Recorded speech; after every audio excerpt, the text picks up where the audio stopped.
Bugün Ayasofya inşa edildiği tarihten itibaren defalarca şahit olduğu yeniden dirilişlerinden birini yaşıyor. Ayasofya'nın dirilişi, Mescid-i Aksa'nın özgürlüğe kavuşmasının habercisidir. Ayasofya'nın dirilişi, dünyanın dört bir yanındaki Müslümanların fetret devrinden çıkış iradesinin ayak sesidir. Ayasofya'nın dirilişi sadece Müslümanların değil, onlarla birlikte tüm mazlumların, mağdurların, ezilmişlerin, sömürülmüşlerin umut ateşinin yeniden alevlenişidir. Ayasofya İslam'dır. Bismillahirrahmanirrahim. Assalamualaikum warahmatullahi wabarakatuh. Alhamdulillah wassalam. Di kesempatan yang berbahagia ini kita dipertemukan oleh Allah Subhanahu wa taala dalam keadaan sehat walafiat tak kurang suatu apapun di majelis yang insyaallah dimuliakannya, yaitu di majelis ilmu yang insyaallah sebagaimana yang tadi Kang Aat sampaikan, bahwa di kajian ataupun majelis ilmu di malam hari ini kita akan membahas terkait dengan sejarah dari Hagia Santa Sofia dan kenapa kemudian keberadaan dari gereja Hagia Santa Sofia yang semenjak tahun 1453 ya berubah menjadi atau dialihfungsikan menjadi masjid sampai tahun 1931, dan kemudian semenjak tahun 1935 hingga tahun 2020 kemarin ya pertanggal 10 Juli 2020 itu posisinya menjadi sebuah museum, dan semenjak tanggal 24 Juli 2020 hari Jumat kemarin sudah resmi secara de jure dan de facto dialihfungsikan kembali menjadi Masjid Jami atau Masjid Raya, Masjid Agung bagi kepentingan kaum muslim, khususnya bagi kepentingan orang-orang Turki ya yang ada di Istanbul. Yang berkenaan dengan keberadaan Hagia Santa Sofia memiliki nilai penting dalam Islam. Karena apa? Karena baginda Rasulullah Shallallahu Alaihi Wasallam itu ya seperti yang kemudian di antara kita ya brother and sister hijrah mungkin telah mendengar hadis Nabi atau telah mengetahui hadis Nabi yang berbicara berkenaan dengan pembukaan atau penaklukan kota Konstantinopel. Jadi baginda Rasulullah SAW itu pernah ditanya oleh para sahabat yang pada waktu itu para sahabat sedang berkumpul di sekeliling Rasulullah dan mereka sedang belajar Quran dan juga ada yang sedang menuliskan wahyu, menuliskan Al-Quranul Karim. Tiba-tiba ada sahabat yang bertanya kepada baginda Nabi, ya Rasulullah, kota manakah yang akan dibuka terlebih dahulu? Kota manakah yang akan ditaklukkan terlebih dahulu? Ya, apakah kota Roma ataukah kota Konstantinopel? Ya, kemudian Rasulullah menjawab, Madinatu Hiraklahu tuftahu awalan, yakni Konstantinia. Ya, beliau katakan, ya Rasulullah menjawab dengan pertanyaan tadi bahwasanya kotanya Heraklius itu akan dibuka terlebih dahulu, yaitu kota Konstantinopel. Nah, mungkin di antara kita bertanya, kenapa para sahabat itu ya ketika sedang belajar Quran, ketika sedang menuliskan wahyu ya ketika Rasul mengajarkan mereka Al-Qur'anul Karim, kemudian ada yang menyalin Al-Qur'anul Karim di pelepah daun kurma atau kemudian menuliskannya itu di kulit kering dan lain sebagainya. Tiba-tiba ada yang bertanya, kota mana yang akan dibuka, akan ditaklukkan terlebih dahulu oleh kita kaum muslim? Apakah kota Roma ataukah kota Konstantinopel? Kenapa bukan Jakarta kan begitu? Kenapa bukan Kairo? Kenapa bukan Yerusalem? Kenapa bukan ya kota-kota yang lain? Tapi yang ditanyakan oleh para sahabat itu adalah kota Roma dan kota Konstantinopel. Dan ternyata kalau diperhatikan lebih lanjut ya, sebagaimana yang sudah kita ketahui ya hari ini ataupun pada masa lalu ya di masa Rasulullah Shallallahu Alaihi Wasallam, para sahabat itu sudah memiliki pemahaman geopolitik ya secara internasional begitu. Kenapa? Orang-orang Arab ya pada waktu itu telah mengetahui bahwa keberadaan kota Roma dan keberadaan kota Konstantinopel itu adalah metropolis dunia. Ya, yang ternyata tidak semata metropolis dunia, tapi merupakan pusat peradaban ya dari orang-orang Barat, dari orang-orang Romawi begitu. Itu yang harus kemudian kita pahami. Dan lebih daripada itu, dua kota ini adalah pusat kekufuran dunia, pusat kemusyrikan dunia, bahkan dari dua pusat kota yang namanya kota Roma dan kota Konstantinopel itulah kemudian berbagai pembangkangan terhadap syariah Allah Subhanahu wa taala yang turun dari ya Allah kepada para nabinya itu mulai ya ini apa namanya itu terkaburkan, terselewengkan dan bahkan tersingkirkan begitu. Kita tahu ya keberadaan kota Roma itu ya yang ada di wilayah Italia itu kita perhatikan di situ ada yang namanya Vatikan City ya. Bahkan di situ ada basilika terbesar sebagai pusat peribadatan orang-orang Katolik dunia dan setiap waktu, setiap masanya mereka berupaya untuk menyebarkan terkait dengan teologi atau keyakinan kekristenan tadi itu ke seluruh penjuru dunia dengan misi-misi yang dianggap sebagai misi untuk mengembalikan domba-domba Allah yang tersesat agar mereka beriman kembali kepada Kristus kan begitu. Misinya adalah misi yang dikenal sebagai misionaris. Jadi disitulah disebarkan luaskannya ya kekristenan ke seluruh penjuru dunia. Pusatnya di mana? Di Vatikan City yang ada di kota Roma yang ada di Italia. Maka kemudian para sahabat bertanya itu, apakah kota Roma akan ditaklukkan? Ya, ataukah tidak begitu ya. Nah, kemudian para sahabat juga sudah mengetahui bahwa di kota Konstantinopel, di pusat ibu kota Romawi Bizantium atau Romawi belahan bumi timur, itu ada yang namanya kota yang dibangun oleh Kaisar Konstantinus the Great. Kaisar Konstantinus the Great itu membangun kota itu sekira tahun 330 Masehi. Dan Konstantinus the Great itu telah meyakini ajaran kekristenan itu sebagai ya dasar keimanan atau dasar teologi imperiumnya beserta rakyatnya.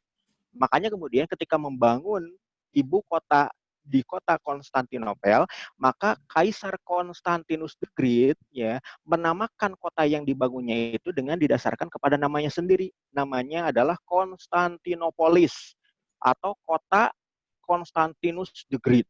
Makanya kemudian orang-orang Yunani menyebut Konstantinopolis itu pada periode berikutnya menjadi Konstantinopel.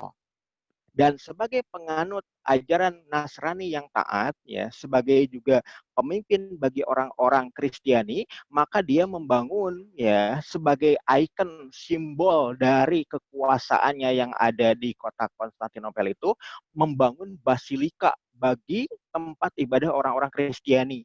Dan basilika itu ya yang kemudian dijadikan sebagai tempat untuk mengangkat para kaisar Romawi Bizantium. Dan ternyata ya pada tahun 352 ya kita tahu ya ada Konsili Nikea. Konsili Nikea itu menyatakan bahwasanya ya Tuhan itu Yesus Kristus itu atau Isa bin Maryam itu sebagai Tuhan semenjak tahun 352. Maka sebelum tahun 532 yang namanya Isa bin Maryam atau Yesus Kristus itu hanya sebatas nabi atau rasul saja. Hanya sebatas manusia, utusan Tuhan. Namun semenjak Konsili Nikea tahun 352, yang namanya Yesus Kristus atau Isa bin Maryam tadi itu dianggap sebagai Tuhan. Makanya kemudian orang-orang Kristiani mengenal apa yang kita kenal sebagai Tuhan anak. Kan begitu. Bisa berubah itu tadi ya? Iya, dalam dari manusia jadi Tuhan gitu ya. Iya, itu kesepakatan seperti layaknya pemilu ya. Seperti layaknya siapa yang setuju bahwa Isa bin Maryam itu adalah Tuhan, siapa yang tidak, maka ternyata mayoritas para pendeta ya, orang-orang Kristiani itu sepakat mayoritas menyatakan bahwa Yesus Kristus ataupun Isa bin Maryam itu sebagai Tuhan atau anak Tuhan atau Tuhan anak begitu. Berarti mereka nggak punya Tuhan sebelumnya, Ustaz? Sampai ngangkat ya, Tuhan kayak gitu. Dulu orang-orang Kristiani dulu masih menganggap bahwa yang namanya Tuhan itu satu. Namun semenjak Konsili Nikea ya 352 tadi ditetapkanlah bahwa Tuhan itu punya anak. Siapa? Itulah Isa bin Maryam. Makanya kemudian semenjak Konsili Nikea itu disepakati bahwa Tuhan itu Trinity ya atau Trinitas. Ya, ada 3 Tuhan. Dan celakanya ya Kaisar Konstantinus the Great tadi setuju dengan konsep Trinitas tadi bahwa ada 3 Tuhan dan salah satunya adalah Isa bin Maryam atau Yesus Kristus ya itu sebagai Tuhan anak. Maka semenjak itulah ya apa namanya itu, orang-orang Nasrani mengakui terkait dengan keberadaan Isa bin Maryam sebagai Tuhan anak, dan yang namanya Tuhan itu ada tiga, Trinitas. Jadi ketika Kaisar Konstantinus the Great sepakat, maka kesepakatan terkait dengan Tuhan itu ada tiga, dan salah satunya itu adalah Tuhan anak atau Isa bin Maryam, ditetapkan, dilegislasi, disebarluaskan di mana? Di Basilika pertama di kota Konstantinopel.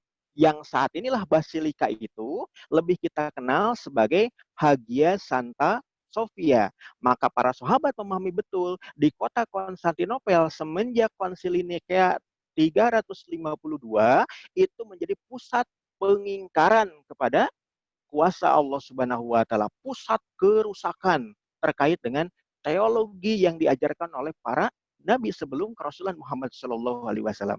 Mereka menyatakan bahwa Tuhan itu ada tiga, itu berdasarkan Konsili Nikea ya 352, dan ditetapkan di kota Konstantinopel, sekaligus juga diwujudkan ya dalam deklarasi yang ada di Basilika pertama yang dibangun oleh Kaisar Konstantinus the Great. Makanya para sahabat bertanya kepada Rasul, kota mana yang akan ditaklukkan terlebih dahulu? Kota Roma ataukah kota Konstantinopel? Makanya kemudian Rasul katakan, Madinatu Hiraklahu tuftahu awalan yakni Konstantinia. Kotanya Kaisar Heraklius itu akan ditaklukkan terlebih dahulu, yaitu kota Konstantinopel. Karena apa? Karena kalau diperhatikan lebih lanjut, antara Roma dengan kota Konstantinopel, lebih dekat dengan Jazirah Arab itu adalah kota Konstantinopel. Berikutnya, Rasul katakan bahwasanya penguasa kota Konstantinopel pada masa ketika Rasulullah ada, ketika Rasulullah ditanya oleh para sahabat, saat itu yang bertahta berkuasa di kota Konstantinopel itu adalah Kaisar Heraklius, anak keturunan dari dinasti ya Konstantinus the Great, generasi apa gitulah. Pokoknya sangat jauh. Kenapa?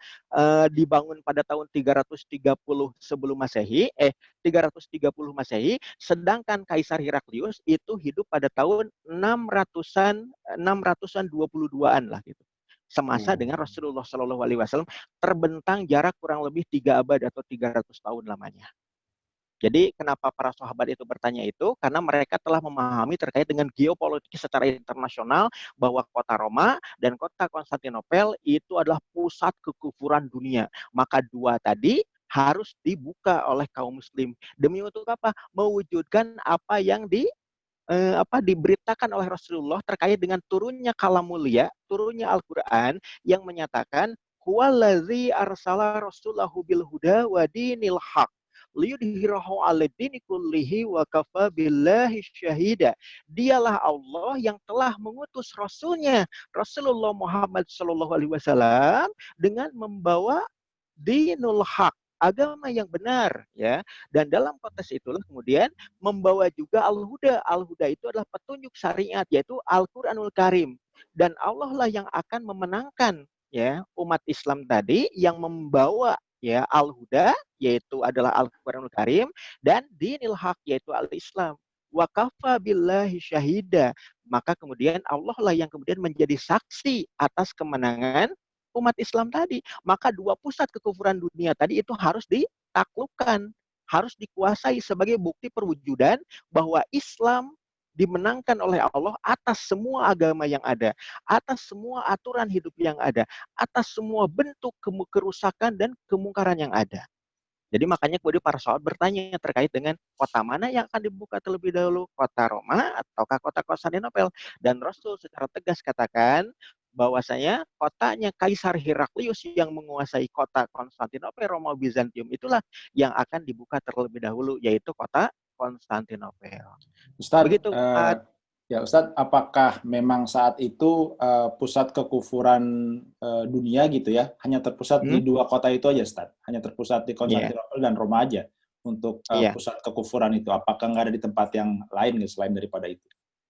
Ya, sebetulnya kalau berbicara berkenaan dengan pusat kekufuran pada masa Rasulullah Shallallahu Alaihi Wasallam, semua wilayah, semua kota yang belum ya ada syiar Islam di sana, sebelum tegak dakwah di sana, maka itu merupakan pusat-pusat kekufuran.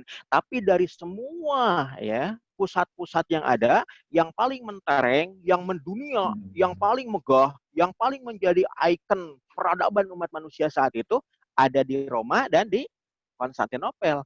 Di Alexandria yang dibangun oleh Alexander the Great ada, atau kemudian di Pella yang dulu kemudian tempat munculnya peradaban orang-orang Makedonia itu ada, atau kemudian di wilayah Ktesiphon yang kita kenal sebagai Madain, tempat pemujaan api ya, apa namanya itu, yang ditunaikan oleh orang-orang Zoroaster, orang-orang Majusi, itu kekufuran juga. Cuman konteks yang kemudian kita lihat saat itu, pusat peradaban yang paling mentereng, yang paling megah sebagai pusat metropolis dunia, peradaban ataupun adidaya dunia, itu yang terkemuka itu adalah kota Roma dan kota Konstantinopel. Begitu, Kang At. Nah terus gini Ustaz, dari dari bisyarahnya Rasul pada saat itu gitu kan, bahwa beliau menyampaikan kota pertama yang akan ditaklukkan adalah Konstantinia gitu ya, atau Konstantinopel ya. Nah, tapi pada kenyataannya kan nggak gampang tuh, Ustaz. Nggak gampang untuk sampai bisa menaklukkan Konstantinopel gitu ya. Bahkan sampai lebih dari 800 tahun kan, akhirnya itu baru bisa ditaklukkan. Kenapa, Ustaz? Maksudnya kok sampai butuh waktu sedemikian panjang gitu ya untuk bisa menaklukkan itu, sementara ya kalau kita lihat kondisi kondisi bisa dibilang timnya Nabi Muhammad lah gitu ya, itu kan timnya kan udah keren-keren tuh, sahabatnya kan udah oke banget lah gitu kan. Nah, tapi kenapa kok sampai butuh waktu sedemikian panjang saat itu bisa ditaklukkan gitu? Iya. Hal yang kemudian harus dicermati terkait dengan penaklukan kota Konstantinopel yang dinyatakan oleh Rasulullah, bahkan dikategorikan oleh para fuqaha itu sebagai bisyarah Islam wal muslimin, yang mananya adalah janji kemenangan Islam untuk kaum muslim gitu ya. Ini sampai berlangsung kurang lebih 8 abad atau 800 tahunan lebih begitu ya. Itu semenjak Rasulullah katakan terkait dengan akan dibukanya kota Konstantinopel terlebih dahulu. Madinatu Hiraklahu tuftahu awalan. Ternyata kalau diperhatikan lebih lanjut ya, baginda Nabi Muhammad SAW itu tidak serta-merta ya menyatakan terkait dengan penaklukan kota Konstantinopel itu tidak lantas kemudian tanpa syarat-syarat yang harus dipenuhi. Gitu. Jadi dalam konteks itu kemudian Rasulullah pun memberikan petunjuk siapa yang bakal mendapatkan anugerah dari Allah Subhanahu wa taala, mendapatkan rahmat dari Allah, mendapatkan nasrullah, pertolongan dari Allah Subhanahu wa taala, mereka inilah yang nanti akan disebutkan sebagai orang-orang ataupun individu pemimpin yang akan menaklukkan kota Konstantinopel yang dimaksud. Kenapa? Di dalam hadis riwayat Ahmad, dalam kitab Al-Musnad, di sana ada hadis yang memberitakan siapa sesungguhnya ya pemimpin atau pasukan yang akan menaklukkan kota Konstantinopel yang dimaksud. Rasul katakan bahwasanya la tuqahannal Konstantinia alayadhi rajulin wala ni'mal amiruha wala ni'mal jaisu dzalikal jaish. Jadi sana dikatakan sungguh ya tidaklah kota Konstantinopel itu akan dibuka, akan ditaklukkan oleh seorang laki-laki ya. Fala ni'mal amiruha, maka sebaik-baik pemimpin adalah pemimpin yang menaklukkan kota Konstantinopel itu. Wala ni'mal jaisu dzalikal jaish, dan sebaik-baik pasukan adalah pasukan yang menaklukkan kota itu. Artinya apa? Jelas di situ bahwa kota Konstantinopel itu akan dibuka, akan dikuasai, akan ditaklukkan oleh seorang laki-laki terbaik yang merupakan pemimpin terbaik, sekaligus juga pasukan yang dibawanya itu adalah pasukan terbaik. Nah, terbaik tentu bukan menurut cara pandang manusia, tapi menurut cara pandang Allah Subhanahu wa taala, yang mananya terbaik itu bagaimana kualitas amal solehnya di sisi Allah Subhanahu wa taala. Karena apa? Allah katakan liyabluwakum ayyukum ahsanu amalan. Sampai Allah Subhanahu wa taala menilai amal baik yang kalian tunaikan, dan dalam konteks itu kemudian para fuqaha menyatakan amal baik itu yang pertama kali akan dihisab oleh Allah itu adalah kualitas salatnya. Kualitas bagaimana bentuk takdis dia, pensucian, pengagungan dia kepada Robnya, kepada Allah Subhanahu wa taala. Oleh karena itu ternyata di antara kaum muslim dari mulai generasi sahabat, tabi'in, tabi'ut tabi'in sampai masuk ke generasi mutaakhirin, ya ternyata kota Konstantinopel nggak futuh-futuh gitu. Barulah kemudian 8 abad kemudian pada tanggal 29 Mei tahun 1453 ada sosok pemuda berusia 21 tahun yang mampu mengerahkan 250.000 pasukan untuk mengepung dan menaklukkan kota Konstantinopel. Dan dialah secara fakta ya, secara faktual ya, secara empiris dan logika matematis ternyata individu penakluk yang diberitakan oleh baginda Nabi sebagai sebaik-baik pemimpin dan sebaik-baik pasukan ya yang menaklukkan kota Konstantinopel itu terbukti ya secara historis, secara empiris, bahkan secara logika matematis terkait dengan strategi perang yang ditunaikan oleh si pemuda berusia 21 tahun tadi yang ternyata dia itulah pemimpin ya Turki Utsmani yang ke-7 sebagai seorang sultan. Dialah yang dikenal sebagai Muhammad kedua atau Mehmed kedua bin Murad kedua. Dalam sejarah Turki dikenal sebagai Fatih Sultan Mehmed. Dalam sejarah Islam dikenal sebagai Muhammad Al-Fatih. Orang-orang Barat menyebutnya sebagai Muhammad Conqueror begitu. Jadi dalam konteks itu kemudian ternyata ya bahwa siapa yang akan membuka negeri yang disebut sebagai kota Konstantinopel dengan ikon simbolik gereja atau basilika ketiga yang namanya Hagia Santa Sofia tadi itu akan dibuka oleh seorang laki-laki terbaik, pemimpin terbaik dan pasukannya adalah pasukan terbaik dan terbukti kualitas ya kesolehan dari pemimpin terbaik tadi yang dinyatakan oleh para penulis sejarah termasuk juga pengakuan dari guru-gurunya baik itu Syekh Ali Al-Qurani maupun Syekh A'aq Samsudin yang mereka menyaksikan semenjak usia baliknya ya Fatih Sultan Mehmed Muhammad Al-Fatih itu tidak pernah lalai dalam sholat fardu ya yang 5 waktu bahkan selalu hadir di masjid sholat berjamaah ya. Bahkan kalau diperhatikan lebih lanjut, Syekh Ali Al-Qurani itu sampai menyatakan jika seandainya ada pemimpin yang tidak pernah masbuk dalam sholatnya, dialah Mehmed bin Murad. Yang artinya apa? Beliau itu tidak pernah terlambat hadir di ya majelis sholat berjamaah di masjid. Sebelum azan berkumandang, Mehmed bin Murad itu sudah hadir di masjid. Untuk apa?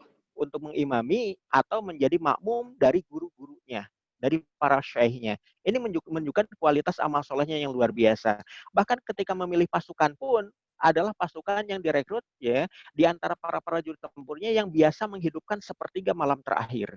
Jadi salah satu kebiasaan Mehmed bin Murad itu sebelum menaklukkan kota Konstantinopel ketika menghimpun pasukan Janisari dan pasukan Taujia dan juga pasukan Mehter sekalipun yang penabuh drum gitu ya, itu dengan merekrut para tentara, para prajurit di akademi-akademi militer yang mereka menghidupkan sepertiga malam terakhirnya di keheningan malam dengan sholat Qiyamul Lail.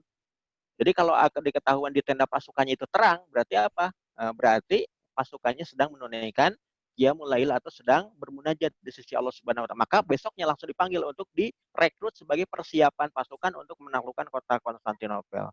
Makanya kemudian kalau kita paham lebih lanjut, ya kalau pertanyaannya misalkan Kang AA tadi, kok kenapa pada masa Rasul dan para sahabat itu tidak berhasil dibuka, padahal kualitas Rasul dan para sahabat kan luar biasa kan, secara individu kesolehannya. Namun dalam konteksnya kemudian kita harus paham terkait dengan strategi peperangan ya ketika untuk mengepung kota Konstantinopel dan bagaimana untuk menjebol benteng kota yang demikian megah dan demikian tangguh ya. Nah, pada waktu itu kan kita tahu ya benteng kota Konstantinopel itu sudah lebih dari 2 abad sebelumnya itu sudah sanggup bertahan dari berbagai kepungan bangsa-bangsa yang memasuki ya Romawi Bizantium tidak bisa menembus kota. Ini menunjukkan bahwa tingkat kesulitan untuk mengepung dan menjebol benteng kota itu adalah tingkat kesulitan yang sangat-sangat tidak memungkinkan kalau seandainya Rasul dan para sahabat pada waktu itu mengerahkan pasukan untuk menjebol benteng kota Konstantinopel. Baru futuh 8 abad berikutnya ketika teknologi meriam tempur itu berhasil ditemukan oleh Muhammad Al-Fatih yang pada waktu itu menggaji Profesor Urban dari Hungaria untuk membangun ya meriam tempur yang gedenya itu Masya Allah begitu kan, gede banget begitu Kang At. Ya, insya Allah Ustaz ya. Kalau sekarang kita anak umur 21 tahun bisanya apa ya? Iya, pokoknya sama berperang itu perperang diem. Muhammad Al-Fatih 21 tahun sudah bisa memimpin 250.000 pasukan kavaleri gitu kan. Nah, kalau kita mungkin 21 tahun ya paling-paling ya nongkrong lah gitu ya. Iya. Ustadz, kembali ke Hagia Sophia. Ya. Apa sebetulnya yang mendasari Sultan Muhammad Al-Fatih ini untuk menjadikan Hagia Sophia itu sebagai masjid gitu ya? Apakah ini linear, Ustadz, dengan pada saat Nabi Muhammad SAW itu hijrah dari Mekah ke Madinah, itu kan yang dibangun terlebih dahulu kan masjid, ya, Masjid Kuba waktu itu kan, yang mengiringi perjalanan hijrah gitu kan. Juga begitu Nabi sudah tiba di Madinah, ya, dan memang yang diurus terlebih dahulu juga kan Masjid Nabawi gitu kan. Sebelum melakukan hal-hal yang sifatnya itu kepada pengaturan pemerintahan gitu ya.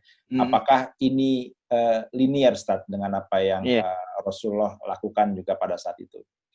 Iya, benar analisanya seperti itu ya, Kang Ad, ya. Karena apa? Karena ketika Rasulullah Shallallahu Alaihi Wasallam itu berpindah tempat, berhijrah dari kota Mekah menuju kota Yatsrib yang kemudian berubah namanya menjadi Madinatul Rasul, hingga kita lebih mengenalnya sebagai Madinah atau yang mananya kota begitu ya. Jadi beliau itu ya ketika berpindah tempat itu dalam posisi sebagai seorang calon pemimpin. Ya, kenapa Bai'ah Aqobah yang kedua itu di sana secara tegas dan jelas dikatakan bahwa orang-orang Aus wal Khazraj, kalangan bumi putra, kalangan pribumi dari negeri Yatsrib, dari kota Madinah itu telah memberikan ya bai'ahnya, janji setianya kepada Rasulullah Shallallahu Alaihi Wasallam, yang di situ juga mereka mengikrarkan kami akan melindungi Muhammad Shallallahu Alaihi Wasallam dan juga kaum muslim beserta amal dakwahnya dengan kekuatan yang kami miliki, dengan pedang-pedang yang kami miliki, sebagaimana kami melindungi negeri kami, sebagaimana kami melindungi keluarga kami, sebagaimana kami melindungi ahli-ahli keluarga kami, baik itu anak-anak ataupun istri-istri kami, dengan pedang-pedang kami. Oleh karena itu, berbahagia ya Rasulullah bahwa kami telah mengambil engkau dari keluargamu dan kami jadikan engkau sebagai bagian dari kami. Nah, itu yang kemudian dinyatakan oleh orang-orang Ansor baik Aus wal Khazraj kepada Rasulullah Shallallahu Alaihi Wasallam. Yang dalam konteks itulah kemudian kita paham, ya, para sejarawan memahami bahwa pada waktu itu orang-orang yang berbaiat kepada Rasulullah yang terdiri dari para pemuka Aus wal Khazraj, para pemimpin kabilah sudah menjadikan Rasul sebagai pemimpin di antara mereka. Jadi artinya di situ ada bentuk pengakuan baginda Nabi sebagai seorang pemimpin bagi orang-orang Ansor yang ada di kota Madinah. Itu yang pertama. Yang kedua, yang namanya seorang pemimpin ya dimanapun ya mereka memimpin itu secara hukum logika ininya ya terkait dengan masalah leadership dan manajerialnya butuh tempat untuk berstrategi, butuh tempat untuk mengatur segala sesuatu hajat hidup yang menjadi tanggung jawab kepada yang dinaunginya begitu. Dan dalam konteks itu kemudian kita paham kenapa para fuqaha di zaman salafus saleh sampai menyatakan al masjidu baitul mu'minin. Yang namanya masjid itu adalah rumahnya orang-orang beriman. Ya, jadi dalam konteks itu kemudian Rasulullah Shallallahu Alaihi Wasallam sebagai Amirul Mukminin, sebagai pemimpin orang-orang beriman, sebagai Imamul Mukminin, sebagai imamnya orang-orang beriman, tentu butuh tempat untuk menaungi semua orang-orang beriman tadi untuk apa? Difasilitasi dengan layanan berdasarkan hukum-hukum yang akan diwujudkan oleh Rasul sebagai seorang pemimpin. Oleh karena itu butuh yang namanya tempat. Dan tempat yang dimaksud bukan tempat sebatas untuk ngariung, bukan sebatas tempat untuk bertemu ataupun berkumpul, bukan. Tapi tempat untuk melibatkan Allah dalam setiap urusan. Tempat umat manusia yang beriman itu bersujud kepada Allah, meminta petunjuk Allah, melibatkan Allah dalam segala urusannya. Oleh karena itu, tempat yang paling layak ya sebagai tempat untuk menaungi seluruh kebutuhan baginda Nabi dan juga untuk kepentingan kaum muslim itu namanya masjid. Nah, itu yang kemudian harus kita perhatikan terkait dengan filosofi kenapa bangunan pertama yang ditunaikan oleh baginda Nabi untuk disegerakan ketika beliau tiba di kota Madinah itu adalah masjid. Ya, itu harus kita pahami. Nah, kenapa al-masjid itu baitul mu'minin? Nah, Contoh yang lain gitu. Kenapa kemudian masjid itu disebutkan sebagai Al-Masjidu Baitul Mukminin? Masjid itu adalah tempatnya ataupun rumahnya orang-orang beriman, tempatnya ataupun tempat mukimnya orang-orang mukmin begitu kan. Sama seperti misalkan Kang Aat ataupun brother and sister hijrah pada umumnya. Ketika membangun keluarga, membangun rumah tangga, para suami yang menjadi pemimpin ya, sebagai nahkodanya, ya sebagai leadernya, tentu kan butuh tempat untuk menaungi seluruh anggota keluarga, baik itu istri ataupun anak-anak. Nah, ketika membangun rumah tangga, membangun keluarga itu butuh yang namanya perencanaan, butuh yang namanya kepemimpinan terkait dengan kebijakan-kebijakan aturan main di dalam rumah tadi. Maka dalam konteks itu kemudian para ulama menyatakan bahwasanya masjid itu adalah rumah orang-orang beriman, tempat merencanakan berbagai kebijakan, tempat merumuskan berbagai hal untuk kebijakan-kebijakan yang dikeluarkan, termasuk juga membicarakan terkait dengan siapa yang diposisikan sebagai orang-orang yang bisa kita ajak untuk bermusyarakah bekerja sama. Siapa orang-orang yang nanti menjadi kompetitor atau bahkan musuh, pesaing, ya yang harus kemudian diperangi. Itu dibicarakan di mana? Di tempat yang menjadi bagian tak terpisahkan dari peradaban tadi, yaitu apa? Rumah orang beriman yang namanya adalah masjid. Nah, itu. Jadi masjid itu tempatnya orang-orang beriman untuk membicarakan berbagai hal terkait dengan permasalahan umat manusia.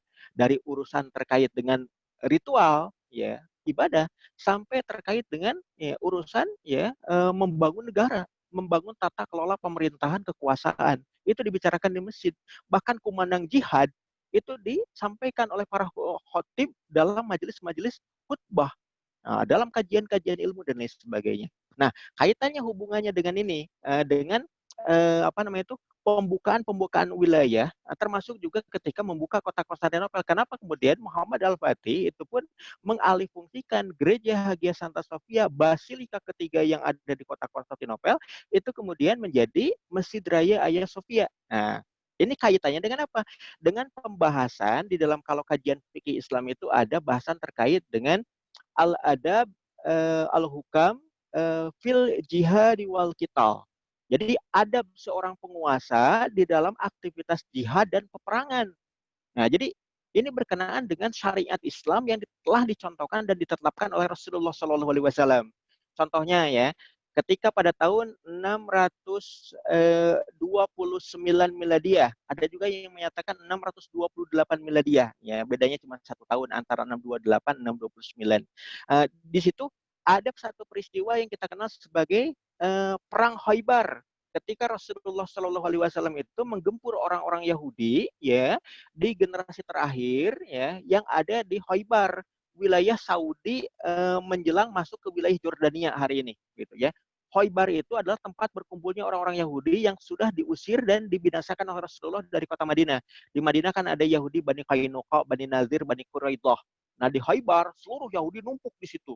Maka kemudian oleh baginda Nabi Muhammad SAW pada bulan Ramadan itu mengerahkan sekira 1.600 sampai sekira 3.000 pasukan Muslim untuk mengepung Khaybar. Ada sekira 8 benteng Khaybar yang dibuka ditaklukkan oleh pasukan kaum Muslim yang dipimpin langsung oleh Rasulullah SAW. Dan setelah benteng ke-8 itu berhasil dibuka, yaitu benteng Al-Qamus, oleh Amirul Jihadnya itu waktu itu adalah Ali bin Abi Thalib melawan Panglima Marhab ya, Marhab Al Khaybar begitu. Jadi itu ditaklukkan. Nah, 8 benteng itu tempat mukimnya orang-orang Yahudi di situ, tentu ada rumah ibadahnya kan? Ada sinagog, tempat para rahib Yahudi dan orang-orang Yahudi beribadah. Nah, Rasul ketika menaklukkan benteng yang ke-8 yang terakhir, yaitu benteng Al-Qamus, benteng paling megah, paling besar di wilayah Khaybar gitu ya, dan paling sulit untuk dikepung dan ditaklukkan, itu berdiam diri sekian lama, ya. Tidak cuma 1 menit, 2 menit, ataupun 1 jam, 2 jam, itu berhari-hari. Dan ketika bermukim di benteng Al-Qamus tadi, tentu kan yang namanya kaum muslim sholat 5 waktu kan. Nah, oleh karena itu butuh tempat untuk sholat, sedangkan tempat ibadah yang memungkinkan kaum muslim itu untuk bersujud, untuk sholat, itu adalah salah satu sinagog yang ada di benteng Al-Qamus di wilayah Khaybar. Maka kemudian Rasul pada waktu itu membeli, ya, mengalihfungsikan dulu ya sinagog menjadi masjid. tempat ibadahnya kaum muslim dengan apa? Melucuti atau menghilangkan simbol-simbol kesyirikan, kemusyrikan yang ada di sinagog tadi. Nah, Rasul pada waktu itu telah mengajarkan kepada kita ya, ketika menaklukkan sebuah negeri, menguasai sebuah negeri, hukum internasional dari masa klasik hingga saat ini, peradaban modern, peradaban kapitalis global, menyatakan di dalam hukum internasional, dalam hukum perang, ya, dikatakan the winner take all. Seorang pemenang itu bisa mengambil semuanya, kan begitu. Ketika menaklukkan suatu negeri, suatu kota, maka seluruh isi kota diambil oleh pemenang tadi, kan begitu. Hukum internasional tadi. Namun dalam Islam itu tidak seperti itu. Ya, jadi yang kemudian dilibatkan dalam peperangan, maka itu menjadi harta ghanimah, harta rampasan perang.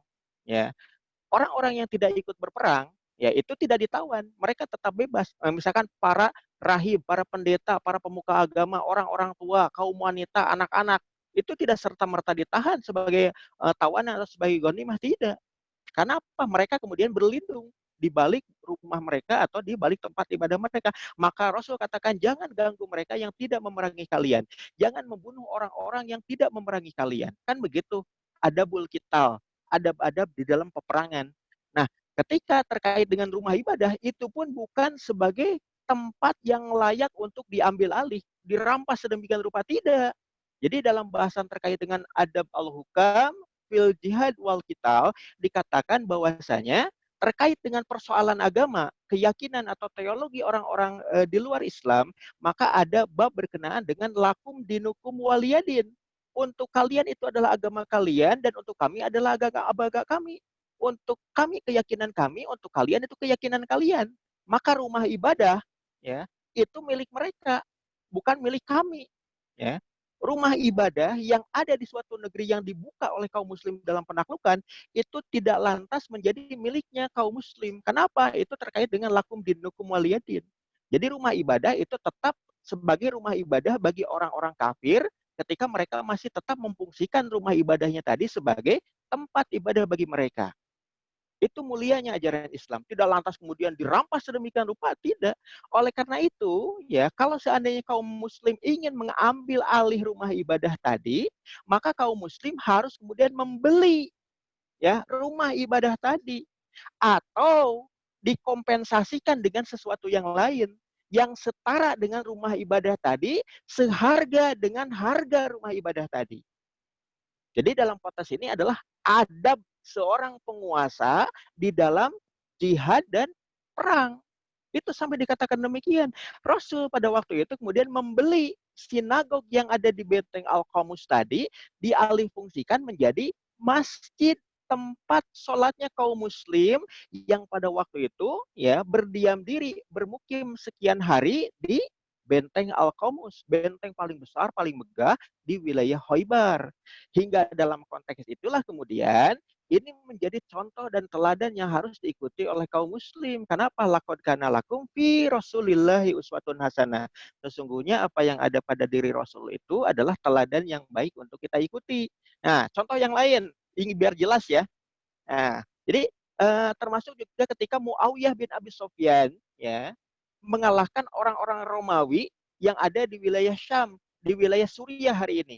Nah, ketika memasuki wilayah Damsyik atau Damaskus hari ini, beliau itu, Muawiyah bin Abi Sufyan, kan langsung yang namanya pemimpin, apalagi kemudian beliau sebagai Amirul Jihad, sebagai seorang panglima perang, langsung ditetapkan oleh Sayyidina Umar bin Khattab sebagai gubernur baru wilayah Syam. Maka kemudian ketika beliau menjadi pemimpin, pembuka wilayah, dia ingat adab seorang hukam, adab seorang penguasa pemimpin di dalam jihad dan perang. Ketika memasuki sebuah negeri, hal yang pertama yang dilakukan itu apa? Tempat ibadah bagi kaum muslim di mana? Kan begitu. Maka kemudian ketika beliau memasuki Damaskus, ada satu gereja paling megah, paling besar yang ada di Damaskus. Maka kemudian beliau mencari tahu siapa yang menjadi ya pendeta yang bertanggung jawab atas ya gedung gereja ini. Maka kemudian oleh Muawiyah bin Abi Sufyan dibelilah ya gereja tadi. Ya, tidak langsung dirampas gitu. Tidak langsung diambil alih, tidak, tapi dikompensasikan dulu dengan sejumlah uang dengan maksud untuk apa? Karena itu milik orang-orang Kristen, milik orang-orang Romawi, maka itu tidak lantas merta kemudian diambil alih, dibeli dulu, baru setelah itu kemudian diposisikan, dialihfungsikan menjadi masjid. Dan pada masa Khalifah ke-6 atau masa Khalifah ke-7 Daulah Bani Umayyah, cicit dari Muawiyah bin Abi Sufyan, namanya adalah Walid bin Abdul Malik bin Marwan bin Hakam. Dia memperindah ya gereja yang sudah berfungsi sebagai masjid tadi dengan membangun menara putih ya ke atas. Nah, kemudian masjid itu disebut sebagai Masjid Jami Al-Umawi. Masjid Jumat ya, masjid besar, masjid Masjid Raya, Masjid Agung yang didirikan oleh Daulah Bani Umayyah. Makanya disebut Masjid Jami Al-Umawi. Yang dikatakan di akhir zaman di kota Damaskus tadi, di Menara Putih tadi akan turun Isa bin Maryam di akhir zaman. Untuk apa? Membunuh Al-Masihud Dajjal. Nah, itu dibangunnya oleh Muawiyah bin Abi Sufyan dan diperindah, dipermegah oleh cicit dari Muawiyah bin Abi Sufyan yang namanya adalah ya Walid bin Abdul Malik bin Marwan bin Hakam Al-Umawi. Begitu. Itu yang dilakukan oleh para penguasa Daulah Bani Umayyah ketika memasuki sebuah negeri. Sama juga seperti Abdurrahman Ad-Dahil ya, yang pada tahun 732 Miladiah itu memasuki wilayah Andalusia dan membuka wilayah Cordoba di wilayah Spanyol Tengah. Nah, dengan pasukan besarnya, dia akan butuh tempat untuk bermukim, butuh juga tempat untuk sujud, untuk ibadah. Mana yang paling layak? Ternyata ada gereja, ya. Namanya adalah Gereja San Vicente. Maka Gereja San Vicente itu yang miliknya orang-orang Katolik Visigot langsung dibeli oleh Abdurrahman Ad-Dahil. Dibeli, nggak langsung dirampok, enggak. Kenapa? Adab seorang penguasa, adab al-hukam, fi jihadil wal qital itu dijelaskan oleh para ulama fikih, para fuqaha terkait dengan keabsahan untuk memiliki rumah ibadah non-muslim ketika akan dialihfungsikan menjadi masjid.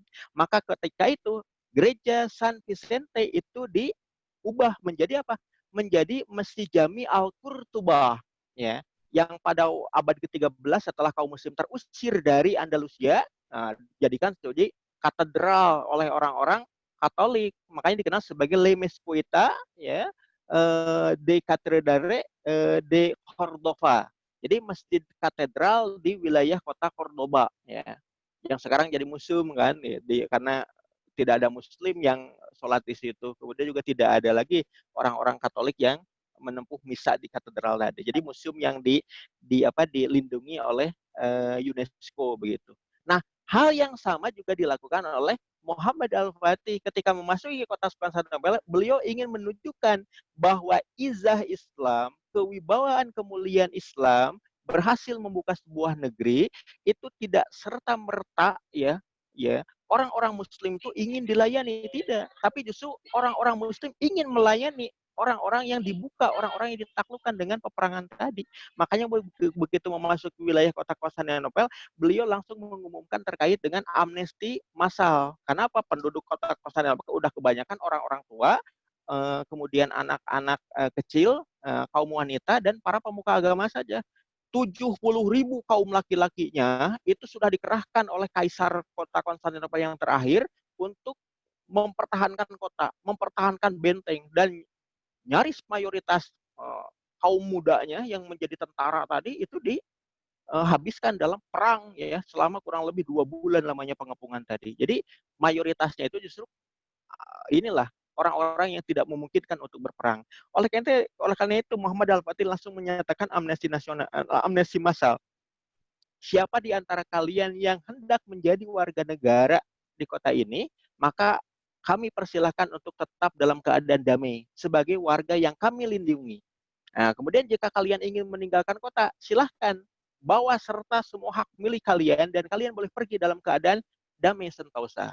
Silahkan, pilihan ada di tangan kalian.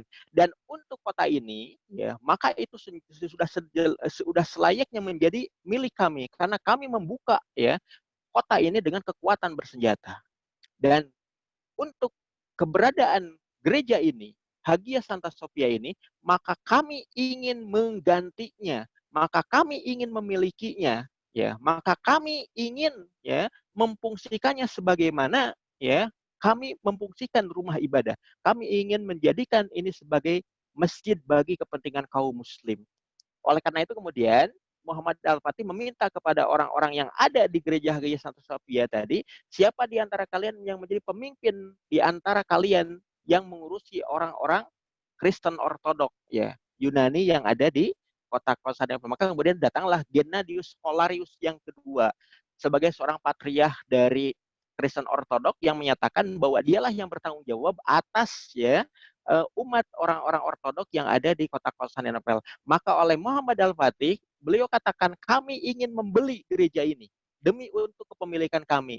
Karena para pendahulu kami, Rasul, para pemimpin Bani Umawi, para pemimpin orang-orang di Kordoba, para pemimpin orang-orang yang ada di Bani Abbasi, mereka ketika menaklukkan sebuah negeri dan ketika akan mengambil rumah ibadah, maka mereka mengeluarkan biayanya dari kantongnya sendiri untuk dimiliki, sekaligus juga diwakafkan bangunan ini untuk kaum muslim.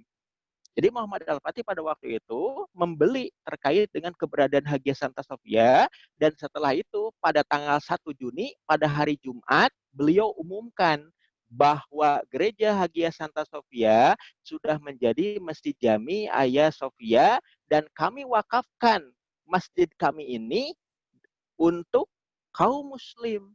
Makanya kemudian Erdogan kemarin ya pada hari Jumat tanggal 10 Juli ya mengeluarkan dekret presiden untuk mengalih fungsikan kembali museum menjadi masjid raya, salah satunya dengan menunjukkan bukti tertulis ya arsip ya di masa Turki Utsmani yang menyatakan bahwasanya ya Hagia Sophia itu adalah masjid wakafnya Muhammad Al-Fatih.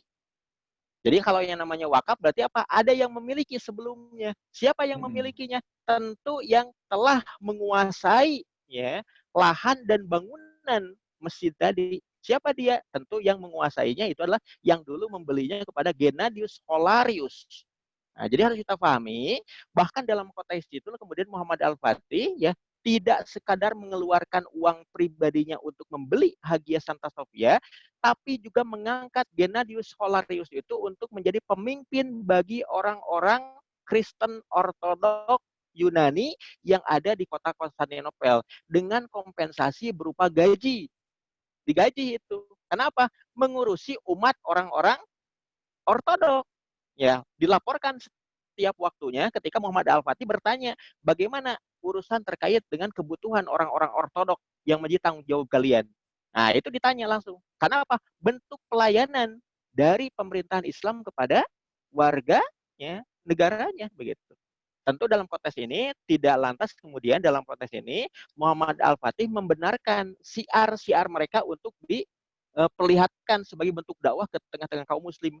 Ajaran mereka adalah untuk mereka sendiri, bukan untuk disiar.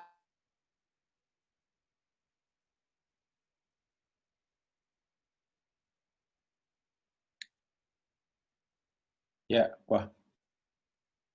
Ustadznya nge-freeze nih. Terlalu semangat sepertinya. Iya nih, kayaknya nih Mas. Iya, kompensasinya adalah dengan apa? Pada waktu itu Muhammad Al-Fatih juga mempersilahkan kepada Gennadius Holarius itu untuk membangun gereja baru yang namanya adalah Gereja Pama Kristos. Yang mananya apa? Yang mananya itu adalah gereja pemujaan terhadap Kristus, begitu, kepada Isa bin Maryam. Nah, di Konstantinopel juga ada, walaupun memang tidak semegah ya Hagia Sophia. Bahkan di belakang Hagia Sophia juga ada Hagia Irene ya atau Hagia Irene ya, tempat ibadahnya orang-orang Katolik. Itu tidak dirampas, tidak direbut. Karena apa? Itu miliknya orang-orang Ortodok. Sampai sekarang masih ada gereja itu di belakang Hagia Sophia.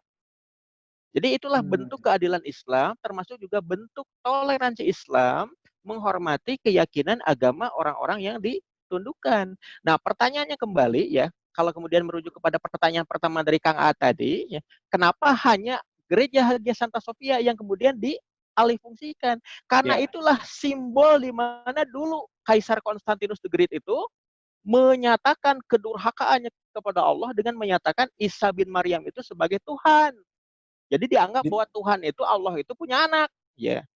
Kemudian juga dinyatakan pula bentuk kesyirikan, menyekutukan Allah. Tuhan itu ada 3. Di mana? Di Basilika pertama. Yang kemudian dari situ dibangun Basilika ketiga yang namanya adalah Hagia Santa Sofia. Makanya kemudian untuk membuktikan ya penaklukan itu berhasil dan sekaligus juga mewujudkan kedaulatan Allah ya kedaulatan Islam atas semua agama yang ada, atas semua peradaban hidup yang ada, maka kota Konstantinopel itu harus ditaklukkan, diganti namanya, bukan lagi kotanya Konstantinus the Great atau Konstantinopolis, Konstantinopel, tapi Islambul, yang mananya adalah kota kedaulatan Islam, kota tahta Islam. Kenapa dibuka dengan Islam, begitu kan? Dan Hagia Santa Sophia-nya ditundukkan dengan apa? Dengan dijadikannya sebagai rumah ibadah kepada Allah, bukan rumah ibadah untuk menyekutukan Allah. Jadi bisa dipahami ya, itu mana simbolik terkait dengan kenapa sih masjid dulu gitu. Karena itu yang kemudian dicontohkan oleh baginda Nabi Muhammad SAW. Kalau namanya Ustadz Hagia Ya, Santa Sophia itu ada makna sendiri nggak, kenapa kok namanya itu gitu? Apa iya, merujuk kepada seseorang kah atau kepada apa iya, gitu mungkin? iya. Jadi sebetulnya kalau dimakna kalau dari kata-kata dalam bahasa Yunani, Hagia itu maknanya adalah besar, megah, the great begitu ya, atau dalam bahasa Hmm. Turki Ayya gitu, atau Jami, atau Kabir, atau apa gitu. Pokoknya besar, megah, hebat begitu. Kalau Sophia itu bentukan kata dari kata sophos yang maknanya kebijaksanaan. Kalau Santa maknanya adalah the holy, suci. Nah, artikan sendiri deh. Hagia Santa Sophia, besar, suci, bijak. Hmm. Ya, ya, ya. Nah, terus Ustadz, dalam Ya, perjalanannya setelah tadi kan antum sebutkan bahwa ternyata Hagia Sophia ini dibeli hmm, oleh Muhammad Al-Fatih, juga baru tahu, dibeli dengan uang pribadi kemudian diwakafkan gitu kan. ya, Sehingga itu menjadi milik umat gitu kan pada saat itu hmm, kan. Nah, dalam perjalanan Ustadz, artinya kan di Islambul ya, di Islambul kan hmm, berbakat di Islambul, berarti kan berikutnya turun temurun ada pemimpin-pemimpin barulah di sana. hmm, Sementara kan Hagia Sophia sudah memang berfungsi sebagai masjid, sebagai hmm, pusat keislaman kan yang ada di sana ya, gitu kan. Nah, kemudian mungkin detik-detik akhir, detik-detik hmm, akhir, kejadian apa gitu kan di sana yang itu membalikan hmm. kembali fungsi dari Hagia Sophia untuk tidak lagi menjadi masjid gitu. Kesalahan apa yang terjadi pada saat itu, Ustaz?